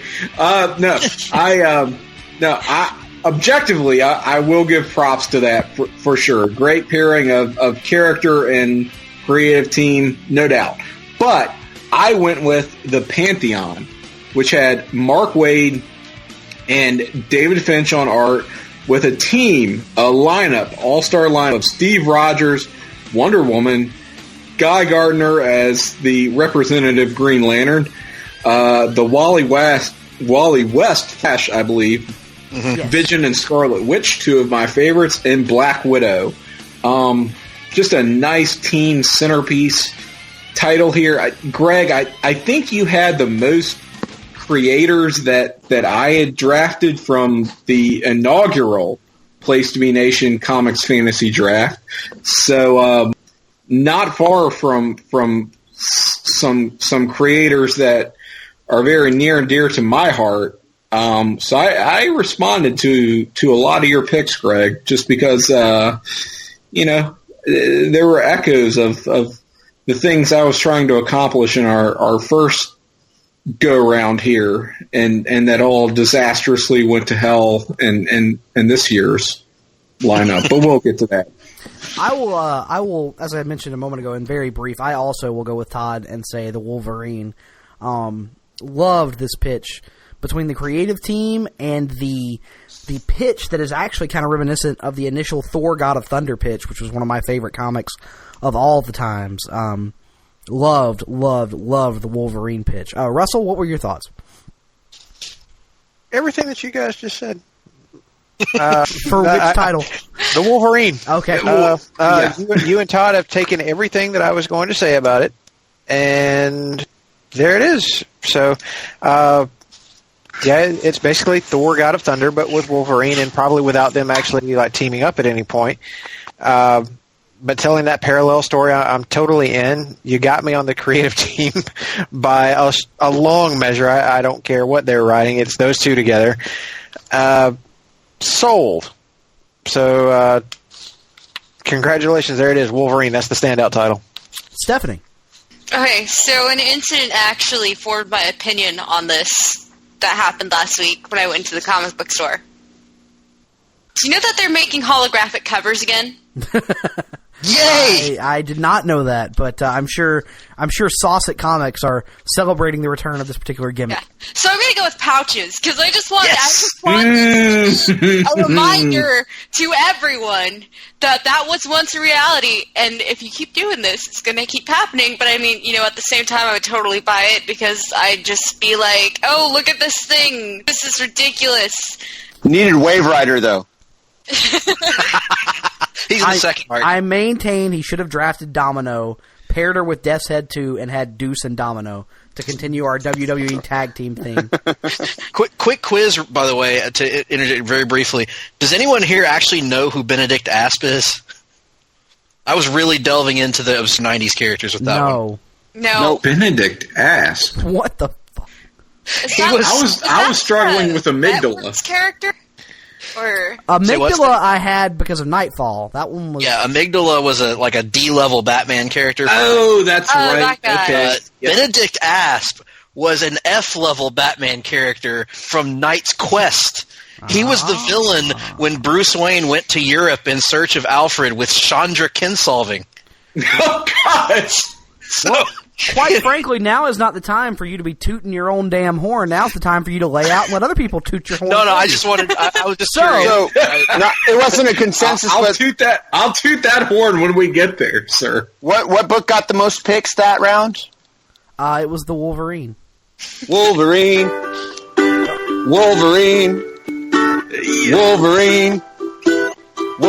Is that a ukulele? Wolverine. Yes, it is. It's an exquisite ukulele. It's an exquisite ukulele. Wolverine by Bush. Yeah, I get it. Oh, man. Moving on to the standout creative team from Greg's Saucet Comics. Todd. Whoop. Think we lost. Nick, we've lost you. Nick, we've lost you. Can you guys hear me? Yeah. I heard you. Russell can hear me. Stephanie I can hear you. Okay. I think we got it. All right. So my pick for best creative team from Saucet Comics is going to be Bold and the Brave, Christopher Priest, and George Perez, because I'm a sucker for Perez, and Christopher Priest wrote some really cool 90s and 80s comics, actually, back when he had a different name, believe it or not. He wrote comics under a different name, which I'm somebody who can Google. But Jim Owsley. That's it. He wrote Iron Man under that title, so that's kind of cool. So he was a comics veteran with a lot of good ideas, and I really liked when Perez was on Brave and the Bold with Kirk Busiek. So Bold and the Brave with Priest and Perez would be a book, especially with that team. The characters that Perez would write and Perez would draw and Priest would write. That's my team. Bold and the Brave. Absolutely. Tim. Captains America with Joss Whedon and Steve McNiven. Did I have this exact same creative pairing on one of my titles again in the first annual draft? I sort of feel like I did. I might be wrong, but I know I had both creators. So here again, it really touches the heartstrings. So in that nostalgic sense of taking me back to the halcyon years of 2014 when we first did this exercise. I've got to give it to Greg for Captains America. I'll go ahead and throw in my thoughts here, and I was very tempted to go with Snyder and Sorrentino on the Wolverine, but as you guys will hear later in the podcast, I've got plenty enough praise for that book as we'll go along. So I'm going to go with just as good Scott Snyder and Asad Ribic on Wonder Woman. That Ribic doing Wonder Woman makes perfect sense, given his Thor God of Thunder run. Pair him with Scott Snyder. That is an outstanding A-list creative team, in my opinion. He basically took one of my favorite writers in comics and was able to pair them with each of my favorite artists in comics in Sorrentino and Ribic. So I'm going to go with Snyder and Ribic. Russell. Well, since you have gone with that, since nobody has said it, I'll be the one to say it. Scott Snyder and Andrea Sorrentino, because that is the comic book equivalent of an orgasm. There's nothing about that isn't just, I'm done.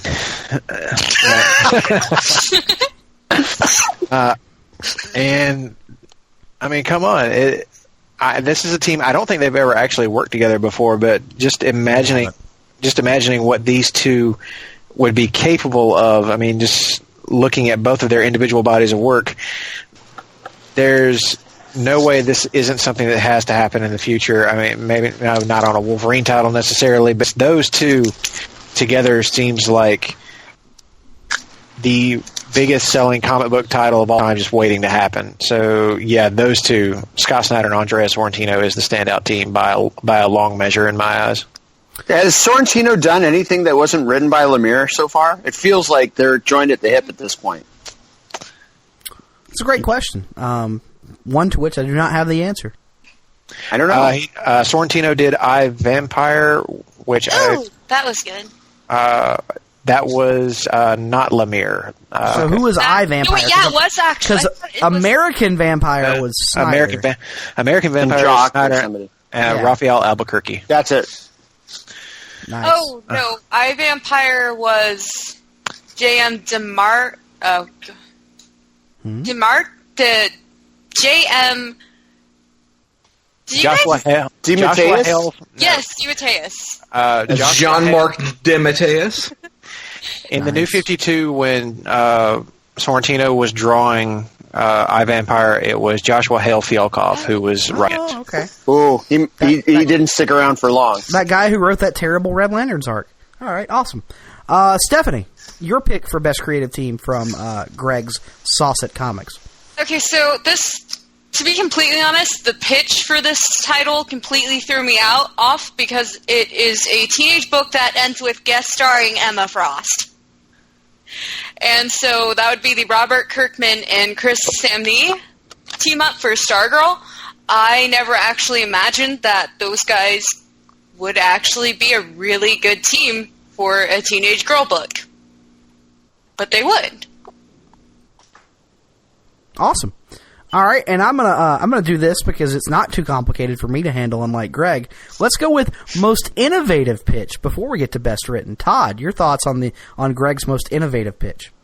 Pouches, just because it was off the wall, and I like those off the wall kind of pitches with the characters that people don't necessarily like. And Death's Head, both Death's Head 1 and 2 are in it. No, it's not. It's Death's Head 2 only, Deuce.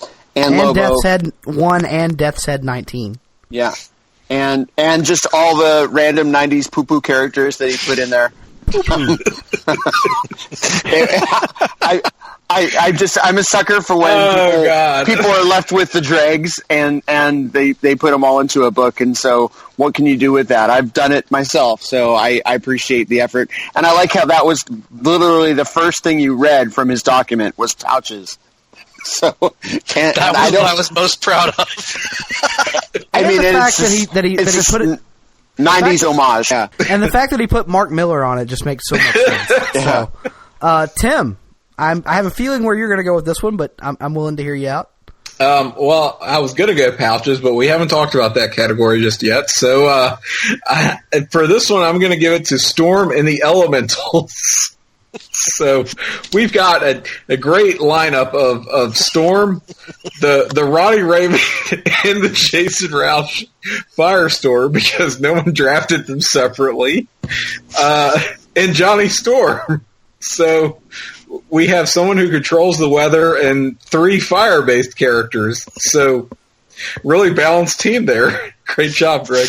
And I have to say, Todd, question for you. Sir, you remember the Elementals, don't you? Bill Willingham, and it was Bill Willingham, yeah, it was a great book and it had a lot of sex, so I loved it when I was 12. Book from Comico, the independent publisher from the 80s. Which was your what? Do you have a favorite Elemental sex special? Dolphin, the dolphin sex special. Yeah, the one where Fathom fucked a dolphin. Fathom, that's it. Yeah, that's it. Yeah, she fucked a dolphin. Wait, that's Michael Turner Fathom? No. This is basically, imagine Jade, from, is that her name? Green Lantern, Alan Scott's daughter. But she was a water elemental, and she got intimate with a dolphin, which was really weird. And Bill Willingham, I think I've seen that. Yeah, it's in quarter bins everywhere. So yeah. It was so he was a were dolphin. So this was a dolphin that could transform into a man. But I'm pretty sure the idea was they got it on while he was a dolphin, right? Yes, they call him Flipper, King of the Sea. I hope you can hear me slapping my knee. Is as horny as he. Oh man. Okay. My thoughts for most innovative original concept. I'm gonna go with Strike Force X. One for pulling the oft forgotten Tito Santana, Rick Martel tag team name and dusting it off and giving it a new coat of paint, but also the idea, and it's actually a term that he uses towards the end, the idea of Logan's Angels. I like that. I've never really thought that Wolverine would be the type to have a group of angels, and the pairing of the characters. It just, I don't know, it struck me as quite a unique situation and something that I enjoyed. So I went with that as my most innovative and original pitch. Russell, what about you? Oh, I've been waiting for this one. I'm going with Green Lantern because stole my idea. That's an arguable statement. You took my pitch for a Green Lantern film, changed the characters around, and turned it into a comic. So good on you. Good thievery there. Excellent.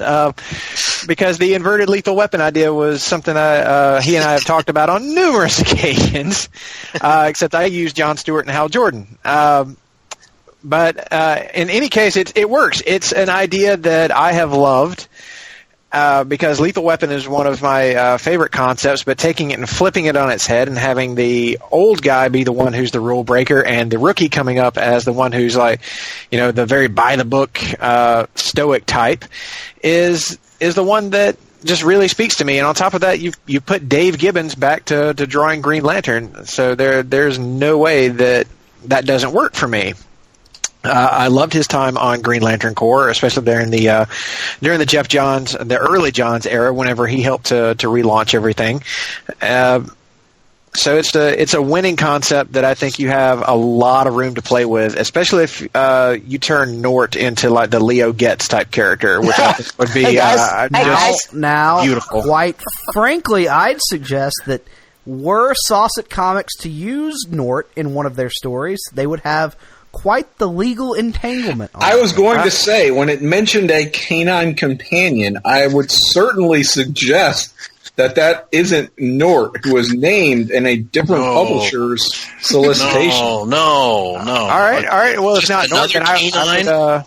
You've still got Chip and Buzz to. And also, quite frankly, I got Chip. Got Chip. Okay, frankly, never mind. while we are on the topic, I would suggest that whenever we get to a certain individual's comic company and a certain pitch from that company and a certain God of Lies that was used despite being owned by a certain other company, we will have a discussion about that when the time is appropriate. Fair enough. And the time will soon be appropriate. I would pay major league money for a Green Lantern in Saucet Comics Green Lantern election special featuring Guy Gardner and Simon Baz. I'm just saying.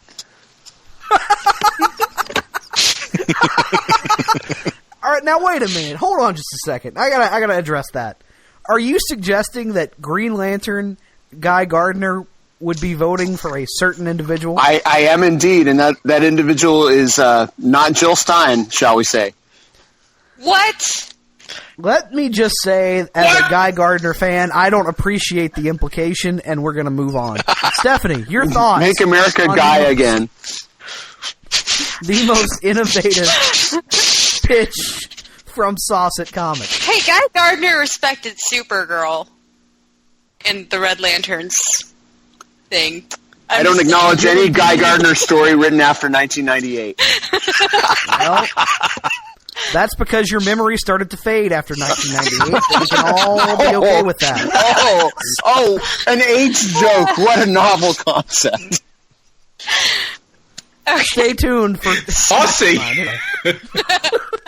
Stephanie, your thoughts on Greg's most innovative concept. I'm going to have to go with Strike Force X too, because the few times Catwoman has been used on a team, I've always found it very entertaining, and to see her cross over with characters she hasn't crossed over with yet is really appealing to me. So I'm going to have to go with Strike Force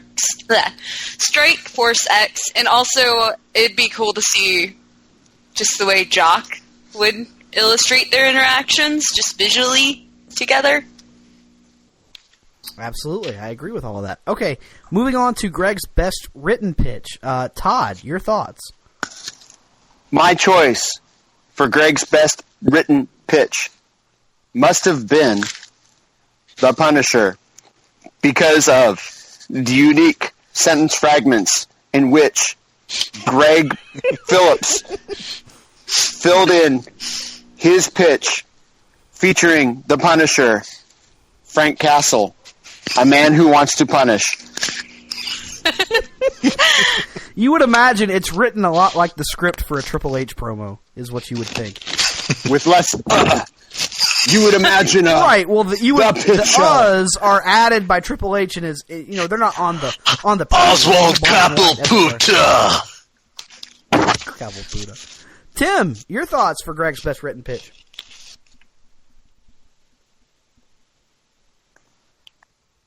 Tim, through the tip-tops. I'm sorry. There, he's back. He's back. I had to call him with my siren song. You did, Todd. Todd, you're my brother Capel. I knew you. Todd, you're my hero right now with your musical interpretation of the torrid affair between Fathom and Dalton. What's his face? That one was specifically for Steve Willie. So there we go. Excellent. I'm so glad we were able to provide that quality content for him. So I'll just say, are we kidding? You can't go wrong with pouches.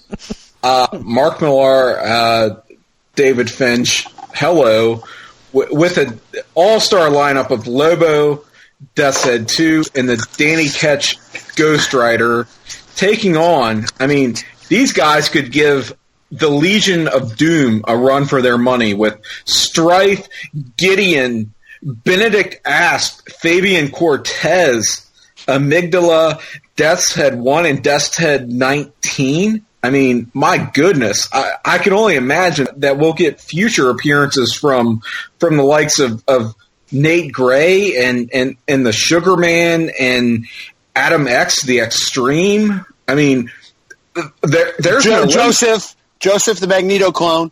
Joseph the somewhat Magneto clone.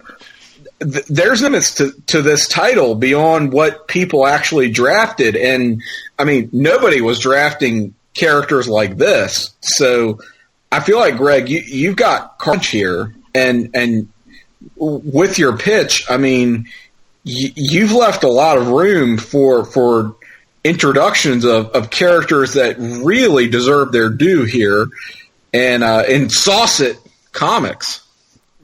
And the characters you're speaking of are, of course, Death's Head 3 through 18, but all of which will be introduced at very soon. Tim, no doubt. Did it make your pull list? That's the question I want to know. Oh, of course it did. Okay, all right. Did it, Nick? Wait, I'll take Tim at his word, because I always knew I was Tim's hero. Because I sang about bestiality between a were-dolphin and Fathom. Thank you very much.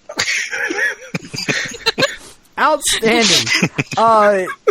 For my thoughts on Greg's best written pitch, I'm going to go back to the well once again and praise the Wolverine. Everything about this pitch makes me want to read this book. The 3 time periods, the simple yet intriguing concept. I'm all in on the Wolverine, and I look forward to praising it further later on in the show. That's a tease for you. Russell, your thoughts on Greg's best written pitch?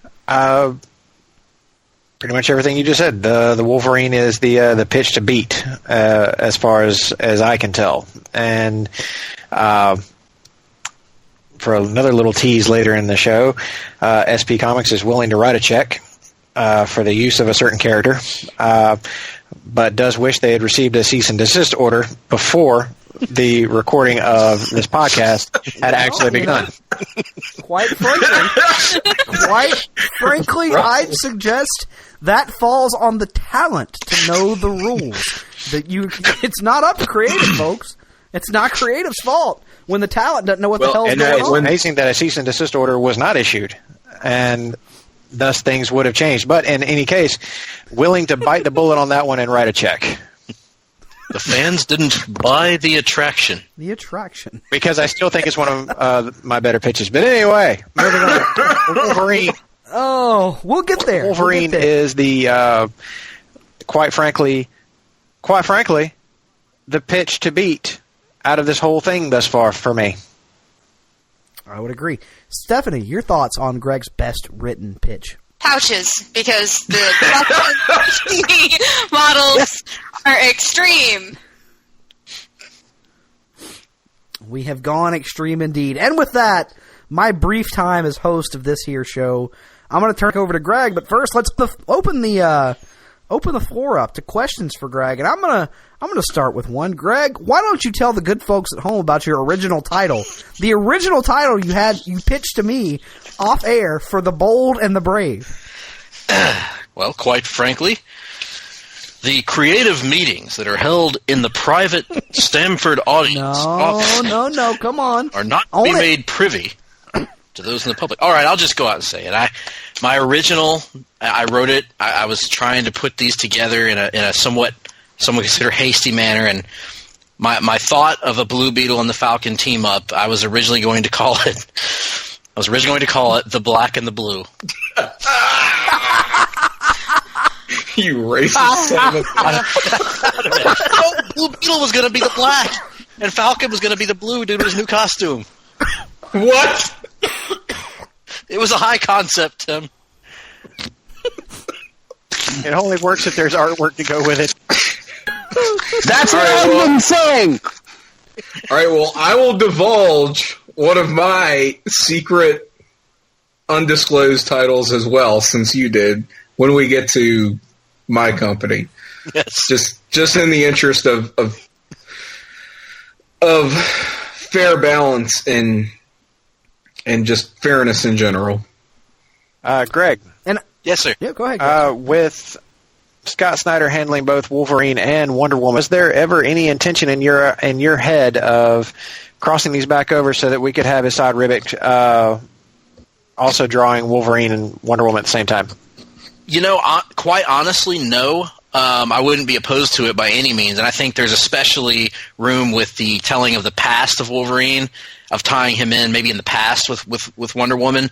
My actual idea was to keep Wolverine, and the reason I left him out of my team-up group was to keep him kind of separate, kind of doing his own more like gritty side of the Saucet universe. But I can see, particularly in the past, a chance where Diana and Logan would have crossed paths at some point in his timeline, perhaps in a miniseries. Follow-up question. With Wolverine having 3 different timelines in the opening arc, which one was going to be the main timeline going forward, or were you just going to continue this jumping back and forth? The plan was to continue it jumping back and forth for a while, and ultimately future Logan finally unravels the ultimate secret, the secret of who made him what he is and why. So yeah, my plan was for future Logan to eventually be the end of the series when he finds out exactly what all of this stuff has meant and how it all ties together. Okay, cool. Greg, I have a question. Yes, sir. If not Nort, who is no? That's a great question, Todd. That's a question. If not Crypto, please continue. What canine companion would you use in the book? Would you create a new one out of whole cloth? No, I was going to go with Newt. That's not a... Who is that? What? Newt? Newt is Nort's uncle.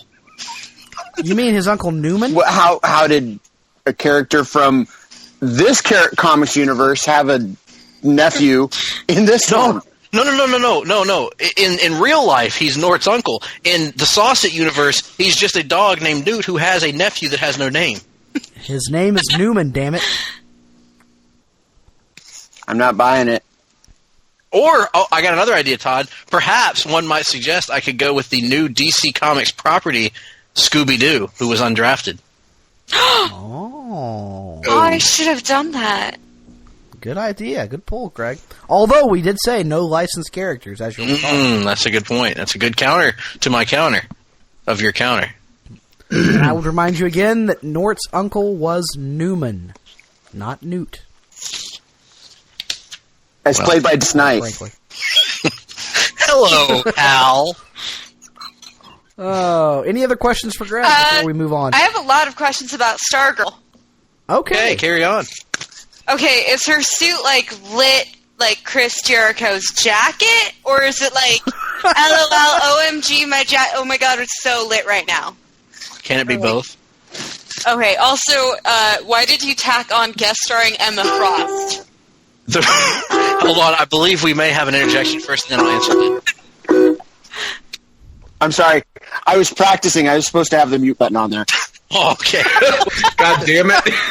Well, there you are. To answer your question about Emma Frost, the reason is because, as you would see in the, where is it here? The first line, which is a group that includes Stargirl, Emma Frost is kind of the, I guess you would say, headmistress of this group, and she pops up in Stargirl to recruit Courtney to this group, the first line. So that's why I put the guest starring Emma Frost on there. She wouldn't actually be necessarily a recurring character. Is she the Jessica Lange character to American Horror Story Coven Season 3? That was an awful season. Maybe. Are you kidding me? What a it was specific awfulsome. It was worse. It was terrible but great at the same maybe time. Not the worst. It's lit, ladies and gentlemen. That's the point. Any American Horror Story. It was terrible, but you know you loved it. Well, that's the thing with me in that show is, like, it always comes to a point where it's like, I don't watch it when it first comes on. I binge watch the first 5 episodes. Then I spend 6 months not caring, and then I finish it, and I'm like, oh. That's how I am with American Horror Story. That one I didn't even bother to finish. Oh, God, you're missing out. All right, anyway. I prefer American Horror Story featuring Cyclops. Oh! only doing what exactly? I'm going to need a premise here. Having telepathic affairs. He's selling out all the ideals of Charles Xavier for money. Because Cyclops is a prostitute. You connected the dots there. That's very impressive. All right. American Horror Story. American Horror Story. Any further questions for Greg? Yeah. Anyone? I'm good. Saucet. The origins of Saucet, please. Well, quite frankly, certain individuals on Twitter like to sometimes punctuate their tweets with Saucet, ladies and gentlemen. I'm not going to say who. It's not for me to determine. Val Venus. That's right. Nice, Todd. That was funny. Okay, let's move on. You know what? Let's get somewhat attitudinal here. Let's go to SP Comics to address the controversy of the day. Yes. Comics. Let's see here. Now, we're going to get cracking here with the standout book of SP Comics, and I am going to kick us off here, and I am going to find the book that I consider the standout. That, to me, is Green Lanterns. I hate to just pick every Green Lantern book that people pitch out, but I'm just such a sucker for the concept. The creative team is great. Tomasi and Gleason, they're firing on all cylinders right now. The concept of Sinestro and John Stewart as a buddy cop tandem is amazing. Love it. The whole the way the pitch is written, trying to introduce the question of whether Sinestro can really be trusted or not. I loved the New 52 Green Lantern run that had Sinestro as the main Green Lantern again. This could be awesome with Sinestro and John kind of on equal footing. Great concept. That's my standout book. Todd, what about... go ahead, Nick. Right after you, Greg, because I also had Green Lanterns for a lot of the reasons you described. The creative team, the concept of returning Sinestro to a somewhat heroic role, or at least at first it would seem that way.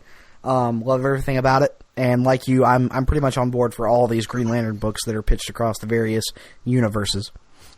Todd, your selection for the best overall book of SP Comics.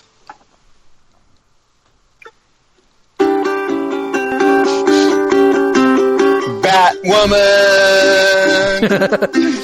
Batwoman. Yeah, I picked Batwoman because... Oh, you were going to finish? That's right. No, it's just 3 quarts. Batwoman was my pick just because you had me at the creative team returning to a concept that was cut short way too soon. Those are some of the greatest comics of the last 10 years. So, yeah, I mean, you had me, and I'm all in on that concept. That's my standout book from SP Comics. Very good. Tim, your selection for the best overall of SP Comics. Gods of Thunder with Thor and Shazam / Captain Marvel. It's one of those concepts that it's like I... Wait, just a cotton picking minute. Shazam. Yeah, finish your point, Tim, and before he can get into his whining. I slapped my head just thinking, how is this something no one has never thought of before, where the two gods of thunder essentially just paired off together, and it just really stood out to me with the creative team that he assigned to this of Kieran Gillen. History on Thor, Doc Shaner. I mean, you can't go wrong with this book. He would draw the hell out of this book, man. Like Doc Shaner was a phenomenal pick for this. Yeah. Great concept. Now we'll pause here and we'll go back to Stephanie to get. What are your thoughts, Nick? Would you like to go ahead and whine now or whine later? Okay, I'm good. All right. I'm actually not gonna. I'm Stephanie, your standout book of SP Comics. Yeah, I'm kind of interested in hearing what he has to say, but at the same time, I'll go with Outlaw Bayou. Yes. I like Jonah Hex. I will have words like on that fun. book later. That sounds ominous. It does. Yeah, great pick, Stephanie. That more on that later on as well. Have we gotten everybody's picks on overall book for SP? I believe so. I believe we have, yes. So let's go ahead and mosey on down to the standout creative team from SP Comics. And I am going to go with Greg Rucka and Francis Manipul on Nightwing. This was a standout book for me. Spoiler alert, automatic pull list for me. But the creative team here, I don't think that they've ever worked together before, but Manipul is one of the best working artists in comics. Rucka is one of the best writers in comics. Manipul's got great ideas as well, so I like him as kind of like a co-plotter here in the Jim Lee, Chris Claremont vein or whatever. So big fan of this creative pairing, Rucka and Manipul. Nick, your thoughts? Yeah, I'm going to go also with Greg Rucka, but I'm going to switch it up and go with Greg Rucka and J.H. Williams III on Batwoman. Just a fantastic pairing, a book that I would totally read. Love the idea of Rucka's literary style paired with the stunning visuals of J.H. Williams. So yeah, I'm all in on that creative team. Todd? Sorry, there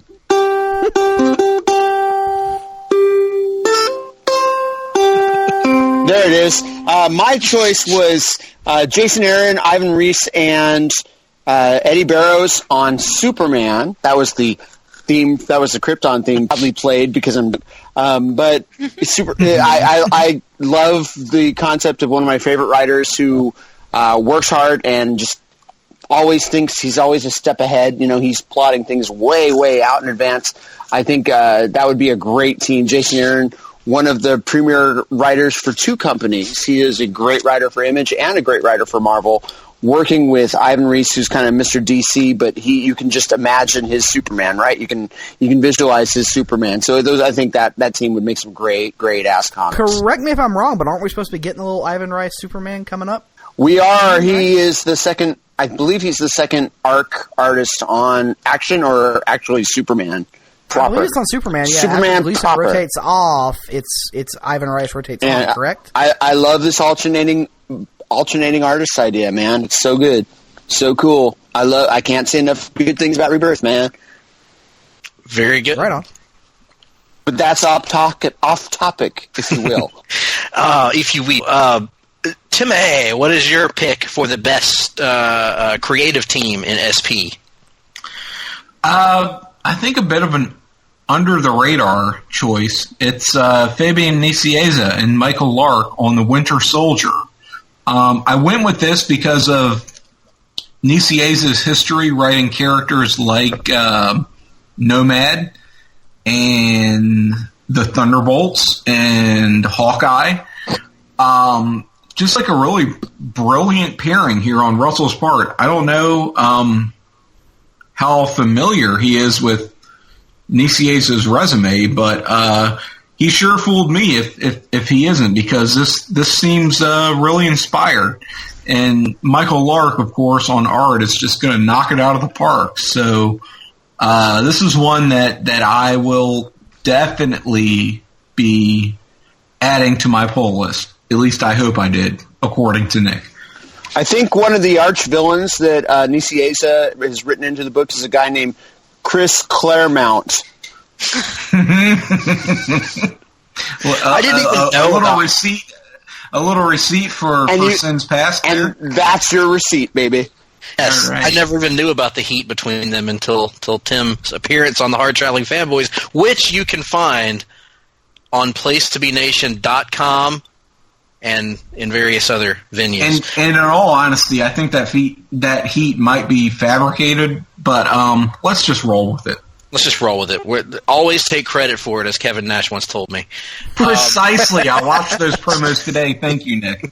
I rode in an Uber car that Kevin Nash had just been in. It smelled like eternity, Calvin Klein. Oh, it should have smelled like greatness. The Great Startup Venture of Uber by Kevin Nash. Stephanie, just for men. Your favorite creative team from SP Comics? Okay, I would have to go with Greg Rucka and J.H. Williams as well, because I think that team is perfect, and I mean, it's timeless. That book was pretty when it was done before, and it'd be nice to see it back. Very good, very good. And now I'm going to try to do it so that Nick doesn't make fun of me again.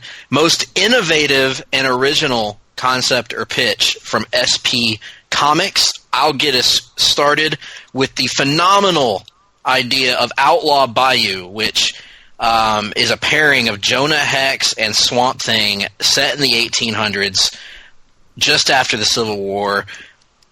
Great concept. I'm all about this. It's outside the box. It's different.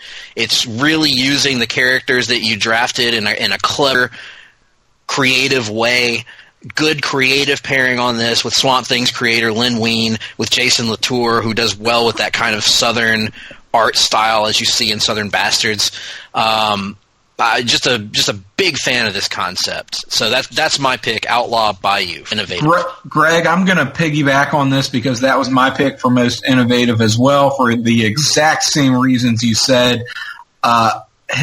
Historical period set in Reconstruction era Louisiana with the Swamp Thing and Jonah Hex. Are you kidding me? I wondered how Russell was going to use Lynn Wein of all people, but wow, did he just knock it out of the park here? And like you said, Jason Latour, if anybody could draw the fuck out of something like this, it's Jason Latour. So I'll go ahead and jump in right there and back you up.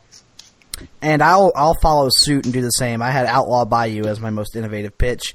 The idea of Swamp Thing, the Swamp Thing as we know him in a period piece, was never something that had occurred to me, and pairing him with Jonah Hex was doubly something that had never occurred to me. So major props for thinking outside the box on the pitch for Outlaw Bayou. Stephanie, your pick. I'm going to have to go with you guys on that Outlaw Bayou as well. Right on. Todd, what's your pick for innovative? Well, my pick of comic, I will buy you. It's a comic that features Swamp Thing in a bayou. Pick guitar, flip the jaw, Outlaw Bayou. Woo. Son of a gun, Swamp Thing, and the Jonah Hex, Outlaw Bayou. The rare jambalaya on the bayou reference from Todd. I like it. And it is a clean sweep, ladies and gentlemen. The first clean sweep yet on the Pitches podcast. Because it's a motherfucking brilliant pitch, man. Yes. Let's get on to best written pitch from each publisher, which would be SP Comics in this case. I'll get started on this one again, and I am going to go actually with New Time Masters, the book by Dan Jurgens and Tony Daniel. The writing on this pitch was really good. It engaged me in a concept that I didn't know if I would be sold on, because I'm not often too huge on time travel books, but in this case, the pitch was written so that it got me into the personalities. I particularly liked when it switched into the Booster Gold voice towards the end, talking about the once they cure the big disease, the sponsorship deals will be endless. I've always loved that about Booster, the fact that he's ultimately just about Booster, really. I mean, he wants to help people along the way, but he really wants to help himself. So, big fan of the New Time Masters pitch. Nick, best written pitch by Russell. I'm going to go with Green Lanterns. I thought it really sold the concept of Sinestro as a hero once more, and the doubt that comes along with it. Really liked the way this one was put together. I know I'm a sucker for all the Green Lantern pitches anyway, but I thought this one was particularly well done. I'm going with Green Lanterns. Todd, your pick for best written pitch of Russell's. For the sheer bravado alone, I'm going to take Gods of Thunder. Just because the very first word is Loki, who has grown bored with his brother Thor, and needs a new god to annoy. So I just like the concept, and that he was willing to so brazenly steal concepts or characters that have been drafted from others. So it was an accident. It was and also one of the better pitches. Tim, your selection for best written pitch of SP. I had Superman because I think even on the best days, Superman is kind of a hard sell to a modern audience. And look, I'm always down with a good Superman pitch, and I think this was a Superman pitch that is going to really appeal to all tastes. And Russell was really cognizant of the fact that Superman can often be perceived as sort of a boring, blasé character in contemporary context, and put a pretty good spin on that. So I got to give it up to Superman with he's got the creative team pairing of Jason Aaron and Ivan Rice, so hard to go wrong with that. Absolutely. Stephanie, your selection for best written pitch. I'm going to have to say New Time Masters 2. And the funny thing is, I'm actually not that into time travel stuff either. But the way it was presented, I'm not a big fan of time travel in comics because it always ends up being a huge clusterfuck, and they end up blaming it on clones anyways. So, it sounds pretty straightforward, and it just sounds nice, neat, and it just sounds great, and I'm really excited. I really want to read that, but it's not me too. So, great selections. And that, I believe that wraps us up for SP Comics. Does anyone have any questions for Russell about SP Comics? I have one. Nightwing, of course, always grabs my attention, as everyone knows here. What is your vision for Nightwing's role in your Superman universe? You don't really you have Batwoman, but you don't have and you have Red Hood, but you don't have Batman. Are you envisioning Nightwing as being on that level with like what Batman would typically be in the universe? He's basically become him in this universe. He's unwittingly, because he initially doesn't want to take up the mantle that is left behind by the character who dresses like a bat that I cannot name because I'd be sued again. And I can only afford to write one of these checks per year. So his persona, his idea of a character is still pretty much the same as Nightwing always was. He's just grown into this almost leadership type role because as you saw in the Batwoman pitch, she's going to be taken away from Gotham, so she's not really going to be taking that mantle. So it kind of falls to him, but he's not giving up the identity. He's still very much Dick Grayson, doing things his way, but instead of becoming a new Batman, he's just going to keep the name, the look, and continue to do things his way and evolve on that track rather than trying to become someone else. Yeah, one of the things I really liked about your comic company, much along the lines of Nick's, is you guys did a great job of really tight continuity between your titles. Yeah, the universe feels tied together very, very closely. Particularly, it was so hard for me because I wanted to give love to Red Hood and Winter Soldier, but they feel like they're so intermingled together that you'd have to count them almost as one title because they're so tied together. I would totally read both of those. So I really appreciated the effort you went into to tie everything together and make it feel like this is a universe that is living and breathing. Also, really love the usage of Tony Stark in your universe as kind of like the I don't even know what the equivalent would be in real comics, like the guy in the I guess Maxwell Lord in like the early 90s, the guy that's in the background kind of manipulating things, kind of like MCU Nick Fury, right? He is sort of that. I envisioned him more as Lex Luthor.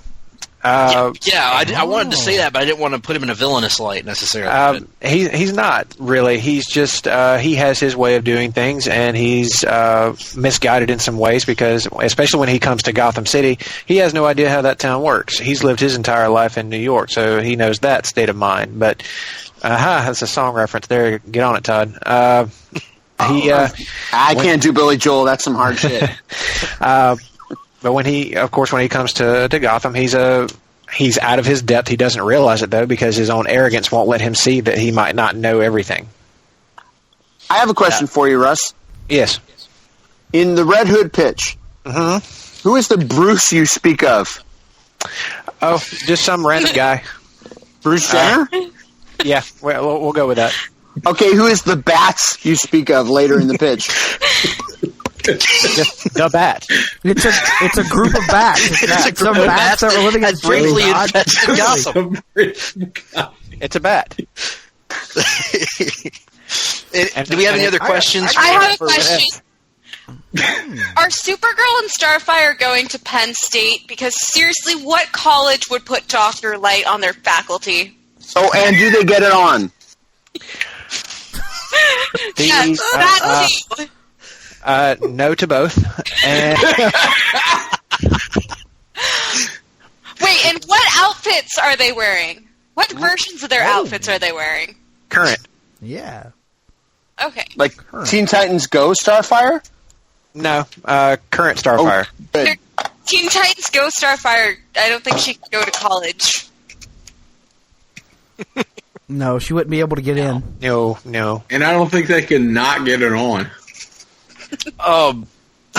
It was just a thing we tried in college. If you go with the incarnation of early New 52 Starfire, she's pretty much portrayed as she wants to get it on with everyone. So, and since this title is written by Phil Jimenez, that will not be happening. So, quite frankly, does anyone else have any questions for Russell before we move on to our last company? Yeah, I got a couple. Here we go. Boy. I got one or two. Told you I'd write you a check. No, in all seriousness, not really a question so much as a comment. You asked why I didn't issue a cease and desist order, and let me tell you why. The reason why is because the pitch was so well written, and that ultimately you could have used any number of Thor villains that I didn't feel like Loki was essential to the story, and so I had no real issue with it. If I may, it's the first word of the pitch. If I may, if you had the opportunity to rebook the pitch, you easily do it with Gore has grown bored with no gods left to butcher, and when Shazam comes representing 6 new gods to butcher, it's pretty easy to met over. So Also, just a little fantasy rebook from me, and but in all seriousness, I love the pitch, and that's why I didn't complain. It's now not a bad idea. I wanted to keep the book a little more lighthearted than Gore. So actually, another god that I could have gone with that no one would have thought to draft because it's an actual Greek god would be the goddess Eris, and just change Loki to change it to being a girl, not necessarily related to Thor, but she's just bored and she wants to strike out against Shazam. If you were going more lighthearted, Malekith would have also been a pretty good choice. Also a good potential. And is there an issue with Malekith? So is this a time displaced Thor, or is this the current Odin's son who doesn't have it? He has a staff. Or whatever. And maybe in that continuity, but this is my world, pal. So Thor got the hammer. You have Jane Foster anyway. So I'm not. She's just on the moon, sick and cancerous, or what? And dying. Or she doesn't have cancer in my universe. Who knows? But I don't have Jane Foster because you have her. But in any case, I'm actually kind of surprised that Greg didn't speak more on Superman, considering how deep that pitch actually goes and how much he knows about it. Because I pitched the entire thing to him. Exactly. I only wanted to go with what was presented here. But yeah, we talked pretty extensively about that because I think that's an idea that both of us would be into, especially given the current resurgence in Superman popularity on the page. Yeah, it's bullshit, fucking politics, collusion in the back. Yeah, shutting everybody else out.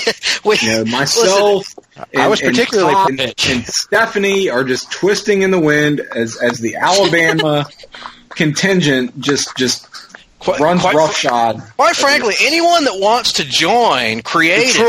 Troy Boys, hashtag Troy Boys. And Five Guys Burger Fries, Listen, you're welcome to do so. However, if you're Nick knew nothing about this. I like my Don't be style upset. Don't be upset because the Southern contingent is making comics great again. Oh my god, that's awful. Well, you know what? I am part of the Awfully Southern true, contingent because you understand. I live in the capital of the Confederacy, as you see, and yet I was not included in this so-called Southern contingent. So you take that Southern contingent and you can shove it right up your ass. Quite frankly, one might suggest not the original capital of the Confederacy. That would One be might my suggest, hometown. however. let's My mother told me when I was young. I'm just going to sit back for the next 5 minutes. Well, me Go too. to Troy University. Pretty sure this is an 8-minute rendition. My only son. But root for Georgia. Because they've got a good football team. Let's listen. This was done about 10 years ago. We don't need to rehash it. Troy. It's not as cool as it seems. Oh, This is not a story we need to get Be a summer. Batman. With a conspiracy about Superman. It's simple. All right, thank you. Yeah, Todd, Friday Todd, there's a story about that. We'll tell you off here. Funny. Well, let's move on, ladies and gentlemen. No, I know it's your dad thing. I know Georgia. Comic. You know. No, there's more to it. Oh, okay. Let's move on to the final company in our countdown, if you will, of companies. We are getting to Everything You See and Everything You Don't. Comics by Tim Capel. So let's get right into it, ladies and gentlemen, and let's start off with our musical standout here, Mr. Todd. Your standout book from Everything You See and Everything You Don't. Oh. Everything You See and Everything You Don't comics. There they are. Otherwise known as I Sayed comics. I Sayed comics is going to be Silver Surfer by Brian K. Vaughan, one of my favorite writers from Saga and Ex Machina and Why the Last Man, and then Sean Murphy, who's awesome artist. So that's my choice. Plus, the pitch was well written. I think that would be a cool book. Maybe not the flagship as far as what editorial would think, but as far as the book that I would jump at and that I would add to my pull list, which I did, that would be my call. Silver Surfer, a character I'd give two shits about, but I would love that creative team on it and the actual pitch with the goofiness and still really good ideas. That's my choice from Sayed Comics. Very good. Todd, you said it perfect, Bubba. Percent 1000. I'm going to echo your sentiments. I also would say Silver Surfer is my standout book of Everything You See and Everything You Don't. So a co-host totally agreeing with everything I said. It's like a certain podcast I just heard this week, new from Place to Be Nation. Ooh. Stephanie, your choice. Inside reference. I may edit that out. A little inside, I know. Stephanie, your choice for standout book of Isayed comics? The best offense, because I'm glad someone's giving Howard Chaykin a job. He's old. He needs to pay for health care. Now, let me can I well, I have a question. And I love him. Remind me to ask it after when we get to that point in the round. Sure. So I'll go next, I suppose, and I will go as the standout book for me. It was a 2-horse race. My other horse I'm going to save for later because my standout book is X Nation by Ta-Nehisi Coates and Carlos Pacheco. First of all, amazing creative team. Carlos Pacheco needs to be doing more stuff. This is excellent. This is the X-Men book I want to read. This is an X-Men book that I could identify with and that I could actually sink my teeth into and try to give a shot on my weekly or my monthly pull list again. So great job on X Nation, Tim. I think it's quite frankly an outstanding pitch. Russell, Mr. Russell Sellers, your selection for standout from Everything You See and Everything You Don't comics. My standout title is Miss Marvel. Everything about this sounds like what I would want to read from her. From the creative team down, it just feels right. Exploring the idea that she doesn't need the Inhumans to be endearing, and that she can, as a character, move on from them, is exactly what I wanted to see from her. And I think that it's actually something that's happening with her character anyway, because despite the fact that she is an Inhuman and probably easily the most popular Inhuman character that Marvel has right now, they have not used her to pitch the Inhumans. If anything, it feels like they've kept her as far away from that concept as possible.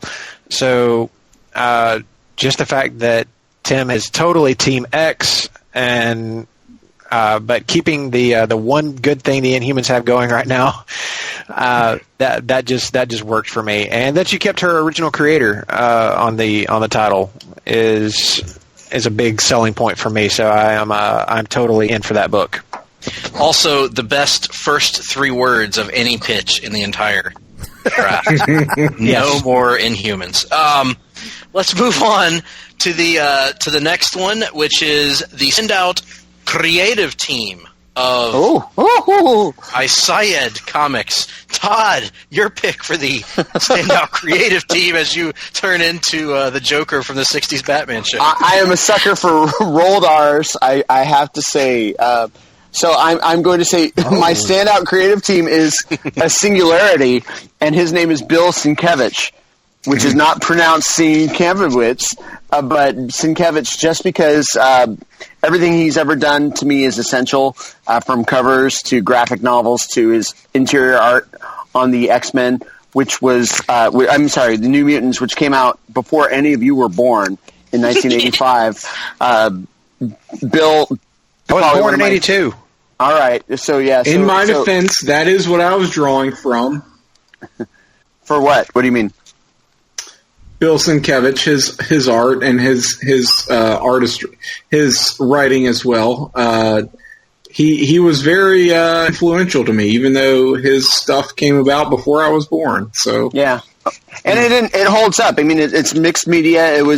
I have a friend. Well, okay, Tom Coker, a friend of Place to Be Nation Comics, who we talked about Bill being, very.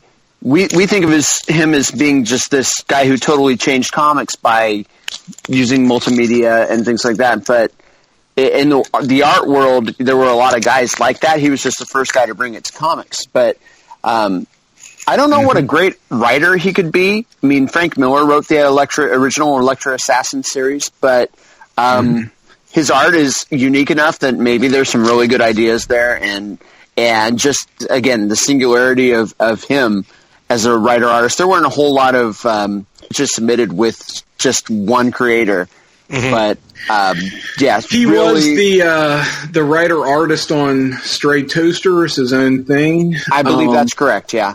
So I figured that's good enough for me.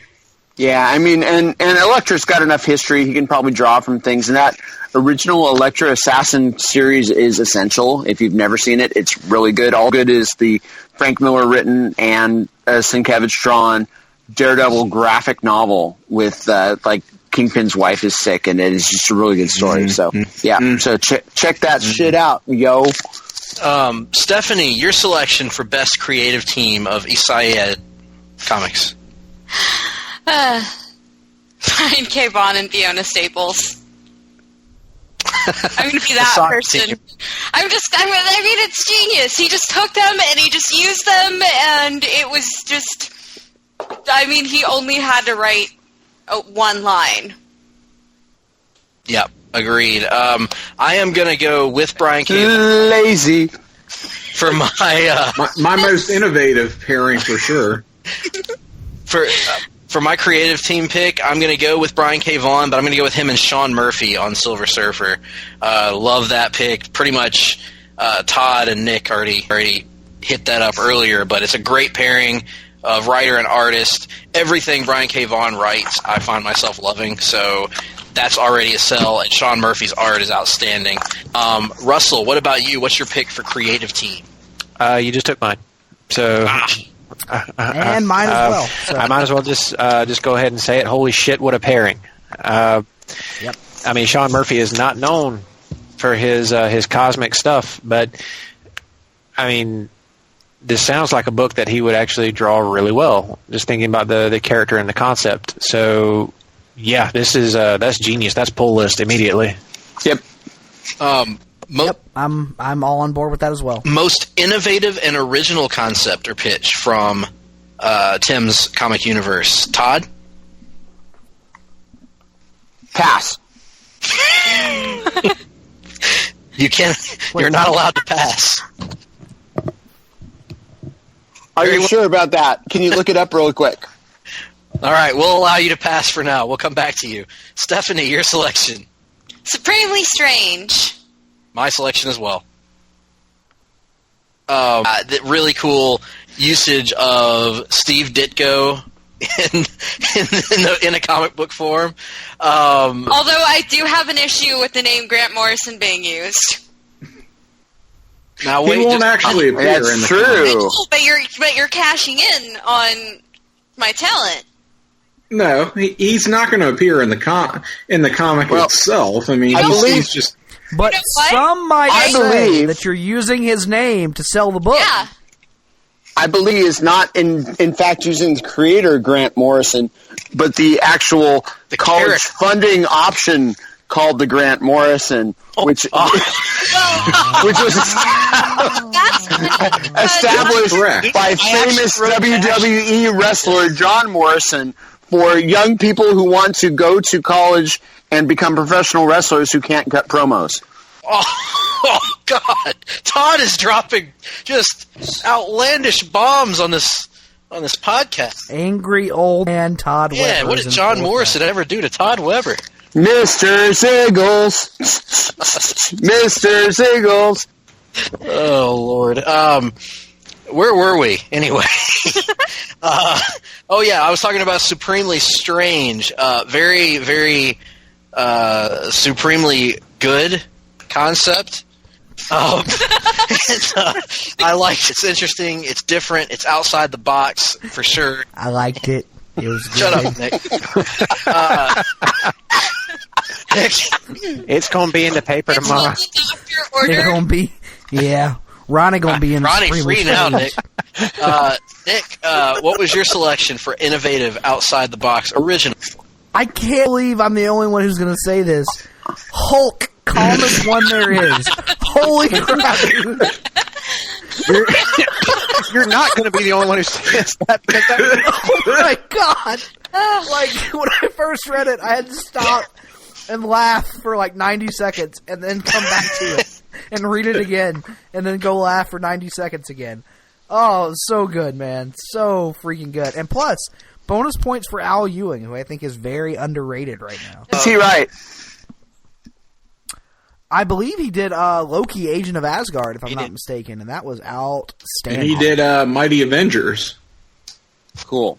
Which was kind of like the street-level Avengers team, except they were taking on, like, cosmic-level threats kind of thing. That Loki, Agent of Asgard book was a really, really good, like, just kind of re-examination of the concept of the character. That managed to not be heavy-handed, that managed to maintain a sense of fun and humor about it, while also seeking to redefine the character. So it was really, lost me really after good. issue 3. I gotta disagree. It got so good and so trippy. Did they get rid of the Mary Sue? Like, I didn't, like, I felt like, and I mean, this... Which one? Who was the Mary Sue? The girl, where it's like... girl? God, she had, like, red hair and glasses, I think. Verity Willis. Barb from Stranger Things? No, there's All this right, girl now. in the book, and it's like she's like looking at Loki and stuff, and it's like it was just weird, and it just gave me like really bad like fanfiction.net like flashbacks to when I was like in middle school. Hey, Steph. Yes. Do you think The Force Awakens is a Mary Sue story? Not really. Good. I think that's a bunch of shit if they say that. Because they are saying that, but you know they are. They super off topic. They were saying that at the time that this was recorded. In any event, Loki, Agent of Asgard, managed to bust out those who sit above in shadow, and anybody who can bust out those who sit above in shadow, I'm all. You've got all my goodwill. So. You just added it to my Marvel Unlimited pool list, so thank you. Nice, I'm going to check that shit out. But not our hypothetical DC Unlimited pool list, which doesn't exist. Nope. I will give it a... I'm ready to make my picks, too. Yes. Todd, your pick for creative team. No, best written. Most innovative. Most innovative is Hulk. I'm going to go with Hulk just because that is pretty amazing concept that I never would have thought, where they flip the personalities, where Hulk is just the mellow one. I mean, you can imagine it too. I can't necessarily imagine the art, but I can imagine the concept of just like Bruce Banner being super duper angry short guy, and the Hulk just being, yeah, dude, it's all good, man, it's cool. So yeah, great innovation, really creative idea. Very much so. And let's start with you on the last category here, best written of Tim's pitches. Best written is going to be Miss Marvel, because the pitch is so anti what Marvel themselves are doing right now. I mean, it's just like this total representation of Tim's point of view, and so anti Ben Marvel right now that just where we're having Inhumans shoved in our throats. But like you said, Miss Marvel could be like the flagship Inhuman, and they're not. You think of her as more of an Avenger, or like the book that came out 2 weeks ago, The Champions #1. No, wait. Well, anyway. Yeah. And of course, you just referenced Ben Morris, who recently made an appearance on the Hard-Traveling Fanboys, sharing his countdown of the top 5 Marvel video games of all time. Yeah, I listened to that episode. But anyway, great episode. Every episode of Hard-Traveling Fanboys is a winner. At least we hope.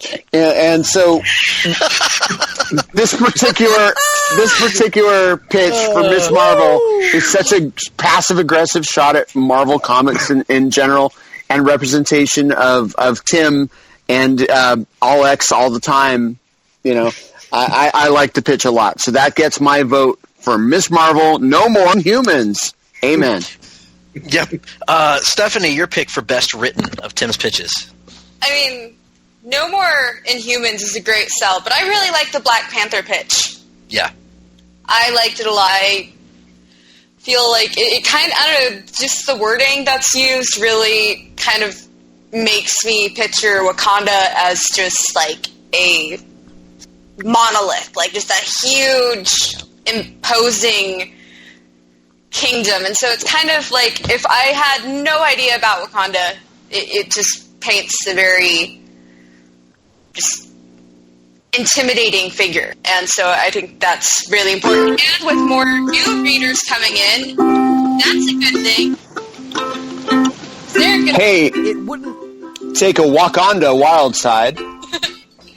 Say, hey, babe, take a Wakanda wild side. And Black and Vixen and Panther go do do do do do do do do do do do. Wait, no, they aren't. You have to write back for that. We call that fair use. Fair use here. To be quite frank, we can make a deal on the side. We can work that out. In any event, or is it Black Panther? My selection for best written of Tim's pitches would be the one that was written expressly for me. I can't feel any other way about it. I feel like he wrote this just to me, to speak to me, and that, of course, is Melrose Graymalkin Lane Place. Of course. Thanks, Greg. I did. Because this fall, Wednesdays are a bitch. And this is phenomenal, Tim. This is one of my favorite things. Like, I instantly burst out laughing at work when I read this instead of doing work. And phenomenal. From the inclusion of Havoc and Polaris to Psylocke, and of course Archangel, Iceman, Apollo, Gambit, Rogue, Richter, Shatterstar. The perfect cast for a Melrose Place book. Graymalkin Lane, amazing title. I feel you should win a Pulitzer or at least a Peabody Award for this, Tim. Well done. Which one is Heather Locklear? I'm assuming Polaris. Emma Frost. Oh wait, wrong. I don't have her. Have her. She's in Stargirl. Actually, maybe Psylocke would be Amanda in this. Yep. In this occasion. I think she would have to be by default. Anyhow, Nick. Sydney. Richter. Sure would be Sydney. Richter. I barely even know her. Nick, your selection, best written. I'm also going to go with Black Panther. I thought this was by far Tim's best written pitch. From like Stephanie said, the language that really helped you to visualize what this version of Wakanda looks like. Plus, when you go back and read the X Nation pitch and kind of see it in conjunction with this one, it kind of fleshes that out even further. And this Black Panther thing was just exceptionally well written. Loved it. Good job, Tim. Russell, your selection for best written. Hulk, calmest one there is. How this isn't the most hilarious book on the shelf would be beyond me.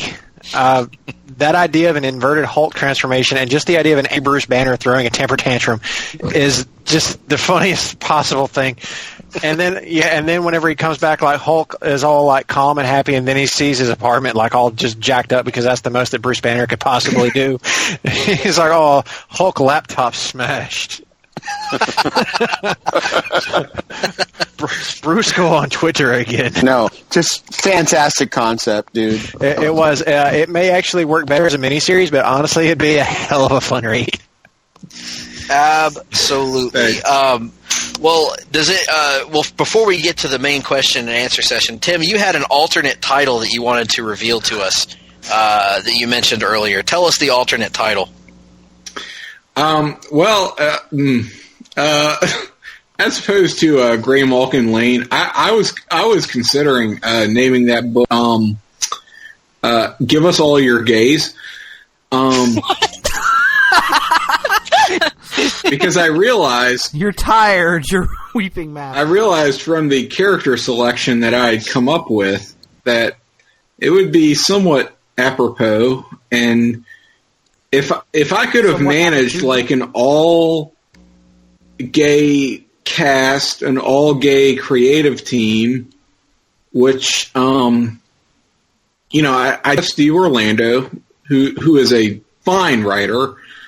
I'm pretty sure Clay Mann is not gay, but he draws some really hot guys. So I think I still could have managed it, but I just couldn't quite pull the trigger on that. And I felt like I needed a more creative title, or a more a title that would strike a chord with a certain generation of fans. But yeah, that was my almost certainly extremely offensive title that I was going to go for as an alternate for Graymalkin Lane. Graymalkin Whoopi, am I right? Hey-o. Yeah. Does anyone else? Tim, we thank you for not pulling your trigger on the podcast and waiting until later. Do they hook up? You're welcome. Does anyone else have any questions for Tim? Because I have one. I have a question. Go ahead, Todd. Yes.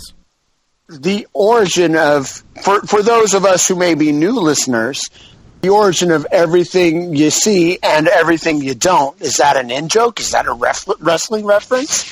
Have I lost my voice?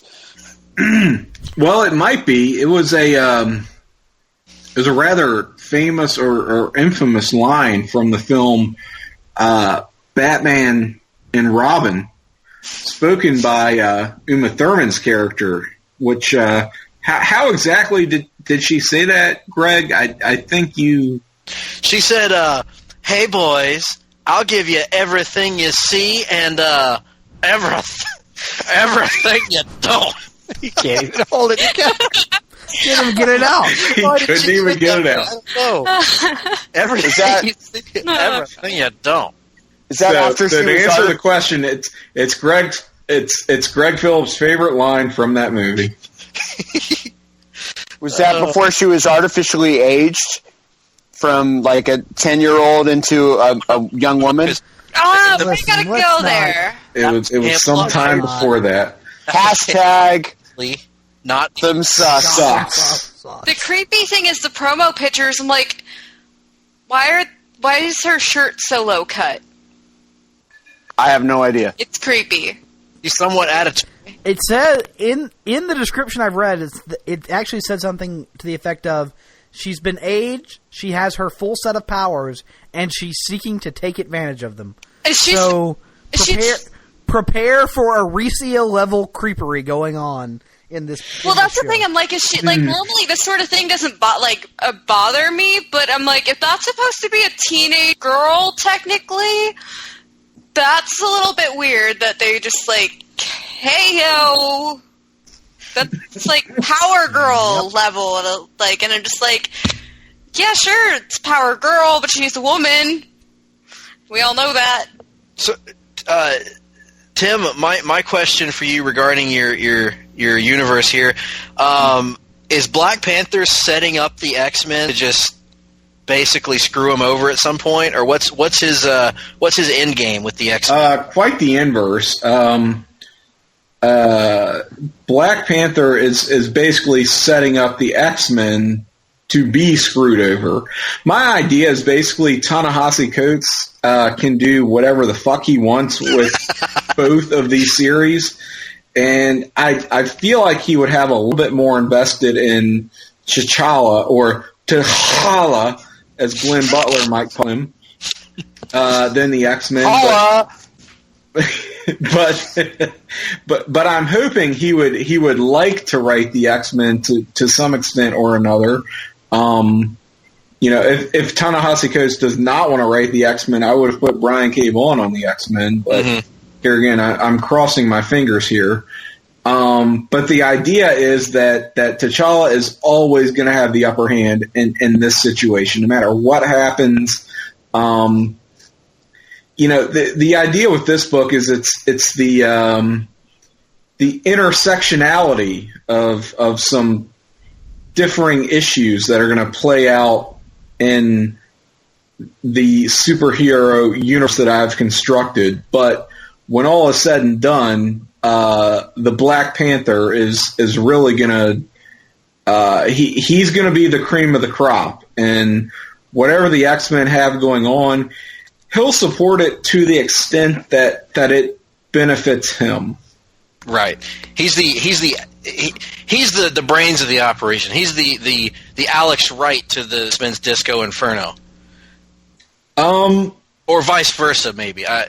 I'm not sure. No, I think that's an analogy I can get on board on. I really loved Alex Wright's jacket and his stylings. So who did? Yeah, it's a strained metaphor, but I'll support it. Well, quite frankly, folks, do we have any more questions for Tim? Hearing none, we will move on to Nick Duke, once again taking over the podcast. Nick, explain for the people what we have for him right now. Okay, so, when we do this, unlike a fantasy football draft or a fantasy basketball draft or any other fantasy sports draft, which is kind of where we lifted the concept from, there's no real tangible way to measure a winner, so to speak, or to measure performance. And so the best way we could possibly come up with that, each person was charged with the task of submitting a pull list of 15 titles. The rules were they were only allowed to use titles from other publishers. So 15 from across the board, whoever you wanted to pull from. You could pull all 15 from one publisher if you wanted to, but that, nobody obviously chose to do that. But that was the concept. So 15 spots for each person.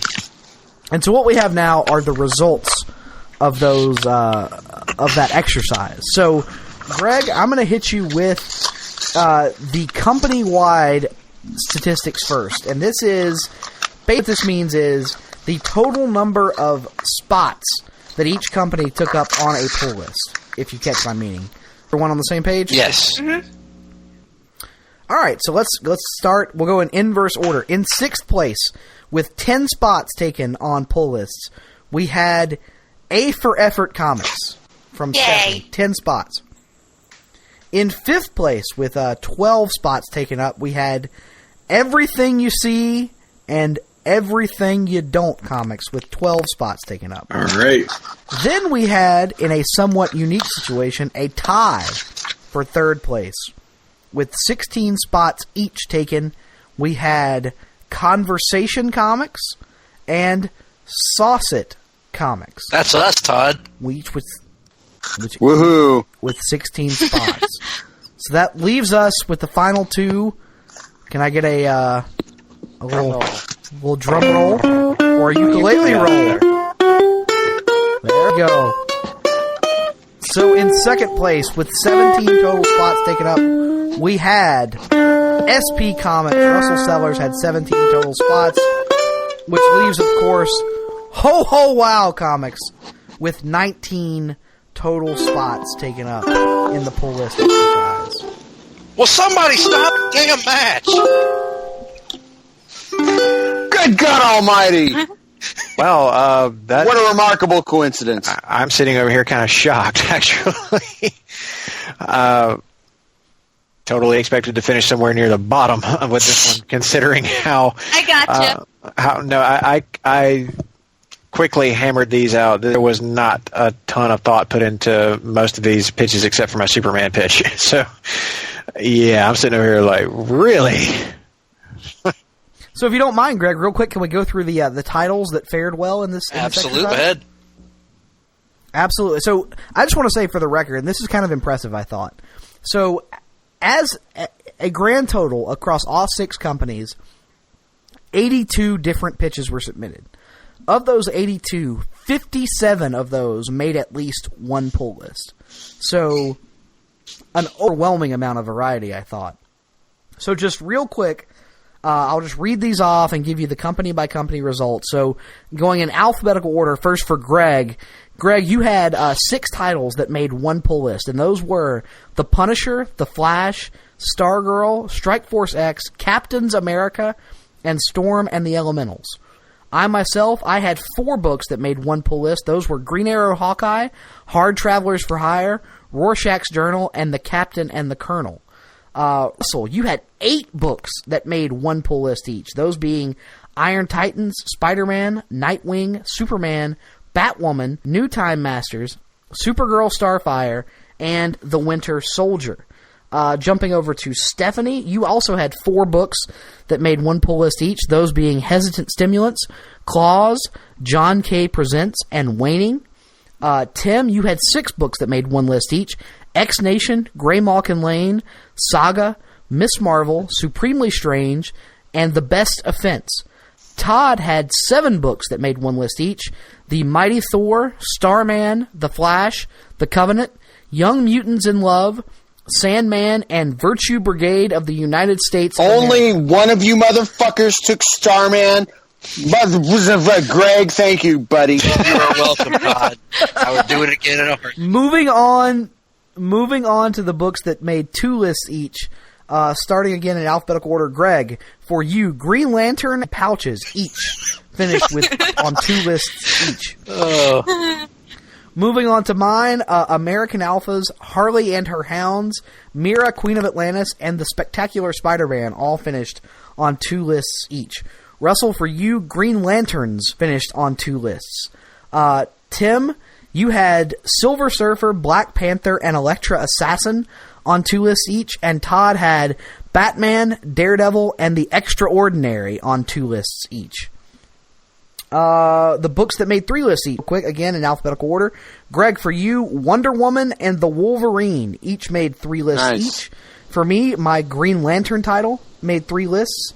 For Russell, Outlaw Bayou made 3 lists. For Stephanie, Historic Misfortunes and Retribution each made 3 lists. And for Todd, Aquaman, No Man is an Island made 3 lists. And that brings us to The only 2 titles in the entire thing, the entire exercise, to make 4 lists each. Would anyone care to take a gander? Take a guess. Silver Surfer. I think I already know it, so I'm gonna withhold from guessing. Batwoman. Wolverine. Neither of those. I'm drunk. All right. Here we go. In my Green Lantern my company, Corps? Owlman made 4 lists. And then from Russell's company, Gods of Thunder made 4 lists, which of course with the check he owes me, I'll nice. Yeah, disqualification. to extend my lead from 19 to 17 to 21 to 15. So thank you for that, Russell. Oh, now we're talking about some shit politics in the back. Yeah, I know. Who is Owlman's brother? Bro, listen to me, Austin. I swear to God, I never knew. No, I gotta. Being honest, why did you leave me in the desert to die? Woo! I was a little surprised that you guys showed me as much love as you did, so thank you for that. And honestly, I was stunned that Owlman was among the 2 most popular pitches. It was a great pitch. I mean, it was interesting. Again, it was different. It was outside the box. It made me... people were talking to me about it at the airport before it came out. Nick, did you have a single book that didn't tie into another book? Hell on Earth tied into no other. Okay, there you go. But I mean, that was for me was like. Oh, and Harley and Her Hounds also was a fairly. Oh man, Larfleeze. I will just say that my company is already in Chapter 11 bankruptcy negotiations. Anyone who has an offer, has a bid. Tim, I told you you shouldn't have hired Bill James to be your editor in chief. Yeah, I know. That was a mistake on my part, but you take what you can get, and sometimes it bites you in the ass. So well, let's get to the lightning round, ladies and gentlemen. These are going to be quick answers, no explanations, just throw your answer for each of these. And we've got several lightning round questions here. The first we're going to go with is your favorite book overall across all companies. And I'm going to go in the consistent order throughout the lightning round, starting with Russell. Favorite overall book, The Wolverine. Tim? Outlaw Bayou. Stephanie? Pouches. Nick? The Wolverine. Todd? Historic Misfortunes. And I am going with Green Lanterns. Now let's go to favorite creative team overall. Russell? Scott Snyder and Andrea Sorrentino. Tim? Joss Whedon, Steve McNiven on Captain's America. Stephanie? I'm an asshole. Paul Dini and Adam Hughes. Nick? Scott Snyder and Andrea Sorrentino on the Wolverine. Todd? Bill Sienkiewicz. And Bill Sienkiewicz. And my pick is Jeff Johns and Alex Ross. Up next, we have best written pitch overall. Russell? Oh, I thought we were doing took the most chances first. But nope. No. Best overall pitch would be the Wolverine. I'm sorry. Best overall pitch, Hulk, the calmest one there is. There you go, Tim. Tim? Thanks. SP Superman. Stephanie? Outlaw Bayou. Nick? Starman, Times Past. Ooh. The Wolverine. I'm going with Gray Malkin Lane.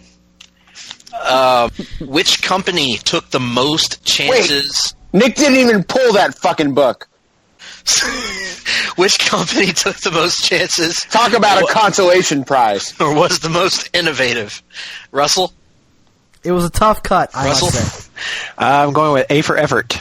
Go Troy. Tim? Ditto. A for Effort by a landslide. Stephanie?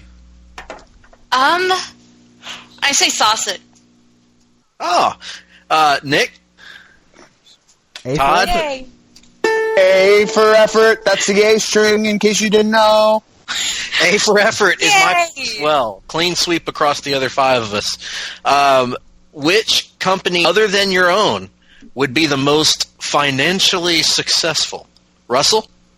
He's got Bruce Wayne and Batman with Ed Brubaker, Conversation Comics. Thank you. Tim? Conversation Comics. Stephanie? Conversation Comics. Nick? SP Comics. Word. Todd? SP. And I am going with Oh Wow Comics. Which company would have the most critical success? Russell? I'm going to go with A for effort again. No. Tim? Goddamn motherfucking most financially successful and most critically successful Conversation Comics. Stephanie? Conversation Comics. Nick? Conversation Comics. And Todd? Everything you see and everything you don't. Comics. Really? Ray Malkin Lane, man. And I'm gonna go with Todd Weber's Conversation Comics as well for creative success. Which company other than your own would you be the most invested in as a reader? Russell? Well, I got to cut him a check anyway, so ho wow. Tim? Sauce it. Thank you. Stephanie? Oh gosh. This is I don't know if SP or Saucet. Wow. Saucet, I guess. Woohoo! Nick? Saucet. Todd?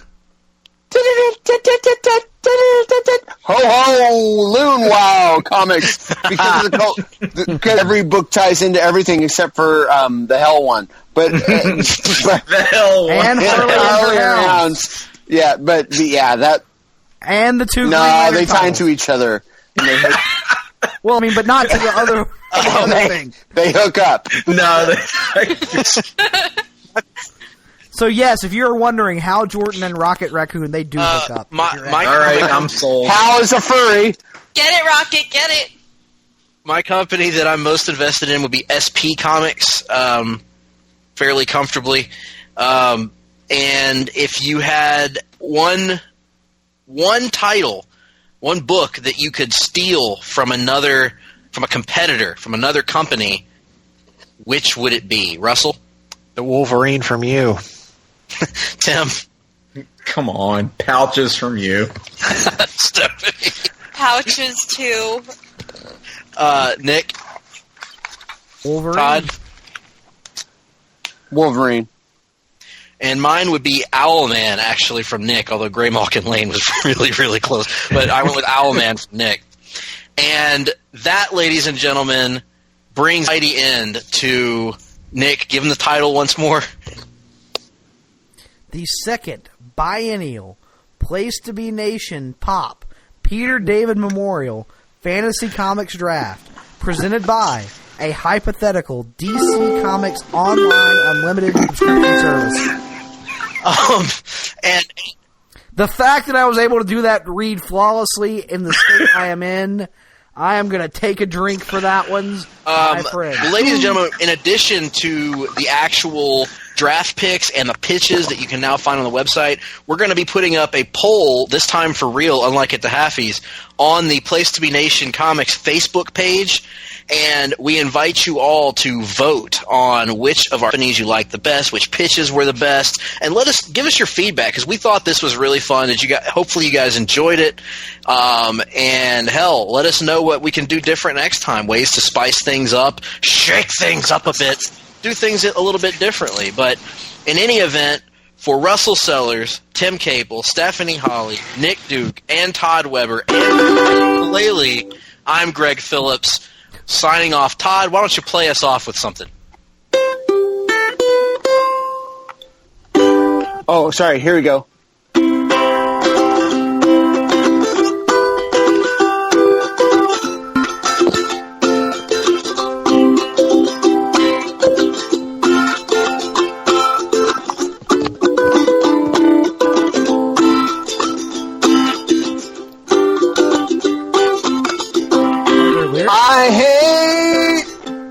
everything involving the Inhumans. Stop forcing it down our throats, Marvel. Make the X-Men great again. Except for Old Man Logan, leave it alone. Jeff Lemire and Andre Sorrentino are doing a great job on that book. Don't change a thing and give us a good Old Man Logan movie. Inhumans suck, except for Miss Marvel. She stretch her arms, just like Mr. Fantastic, who's a Richard, so we should get rid of him. A Richard, yes. Look, ladies and gentlemen. Every time I was stumped for a solicitation, I just took it out on the Inhumans. So just pulling the curtain back a little bit. Well, folks, we hope that you don't think that we're a bunch of Richards, and you come back and join us for the next time we do a Place to Be Nation, etc., Fantasy Comics Draft. Tune in to the rest of our feeds: Sellers Points, Conversation Comics, Hard-Traveling Fanboys, Lucha Undead, Podcast Spectacular, Steffi Talks to just a cavalcade, a veritable cornucopia of content involving comics and other things. So come back next time, won't you? In a dream last night, you were standing in a brilliant light. 1 minute here, but the next you were gone. I thought you could stay, but I was so wrong. The end is here. The game is over. No more pretending. No more. No more. The end is here. The end is here. The end is here. The end is here. The end is here.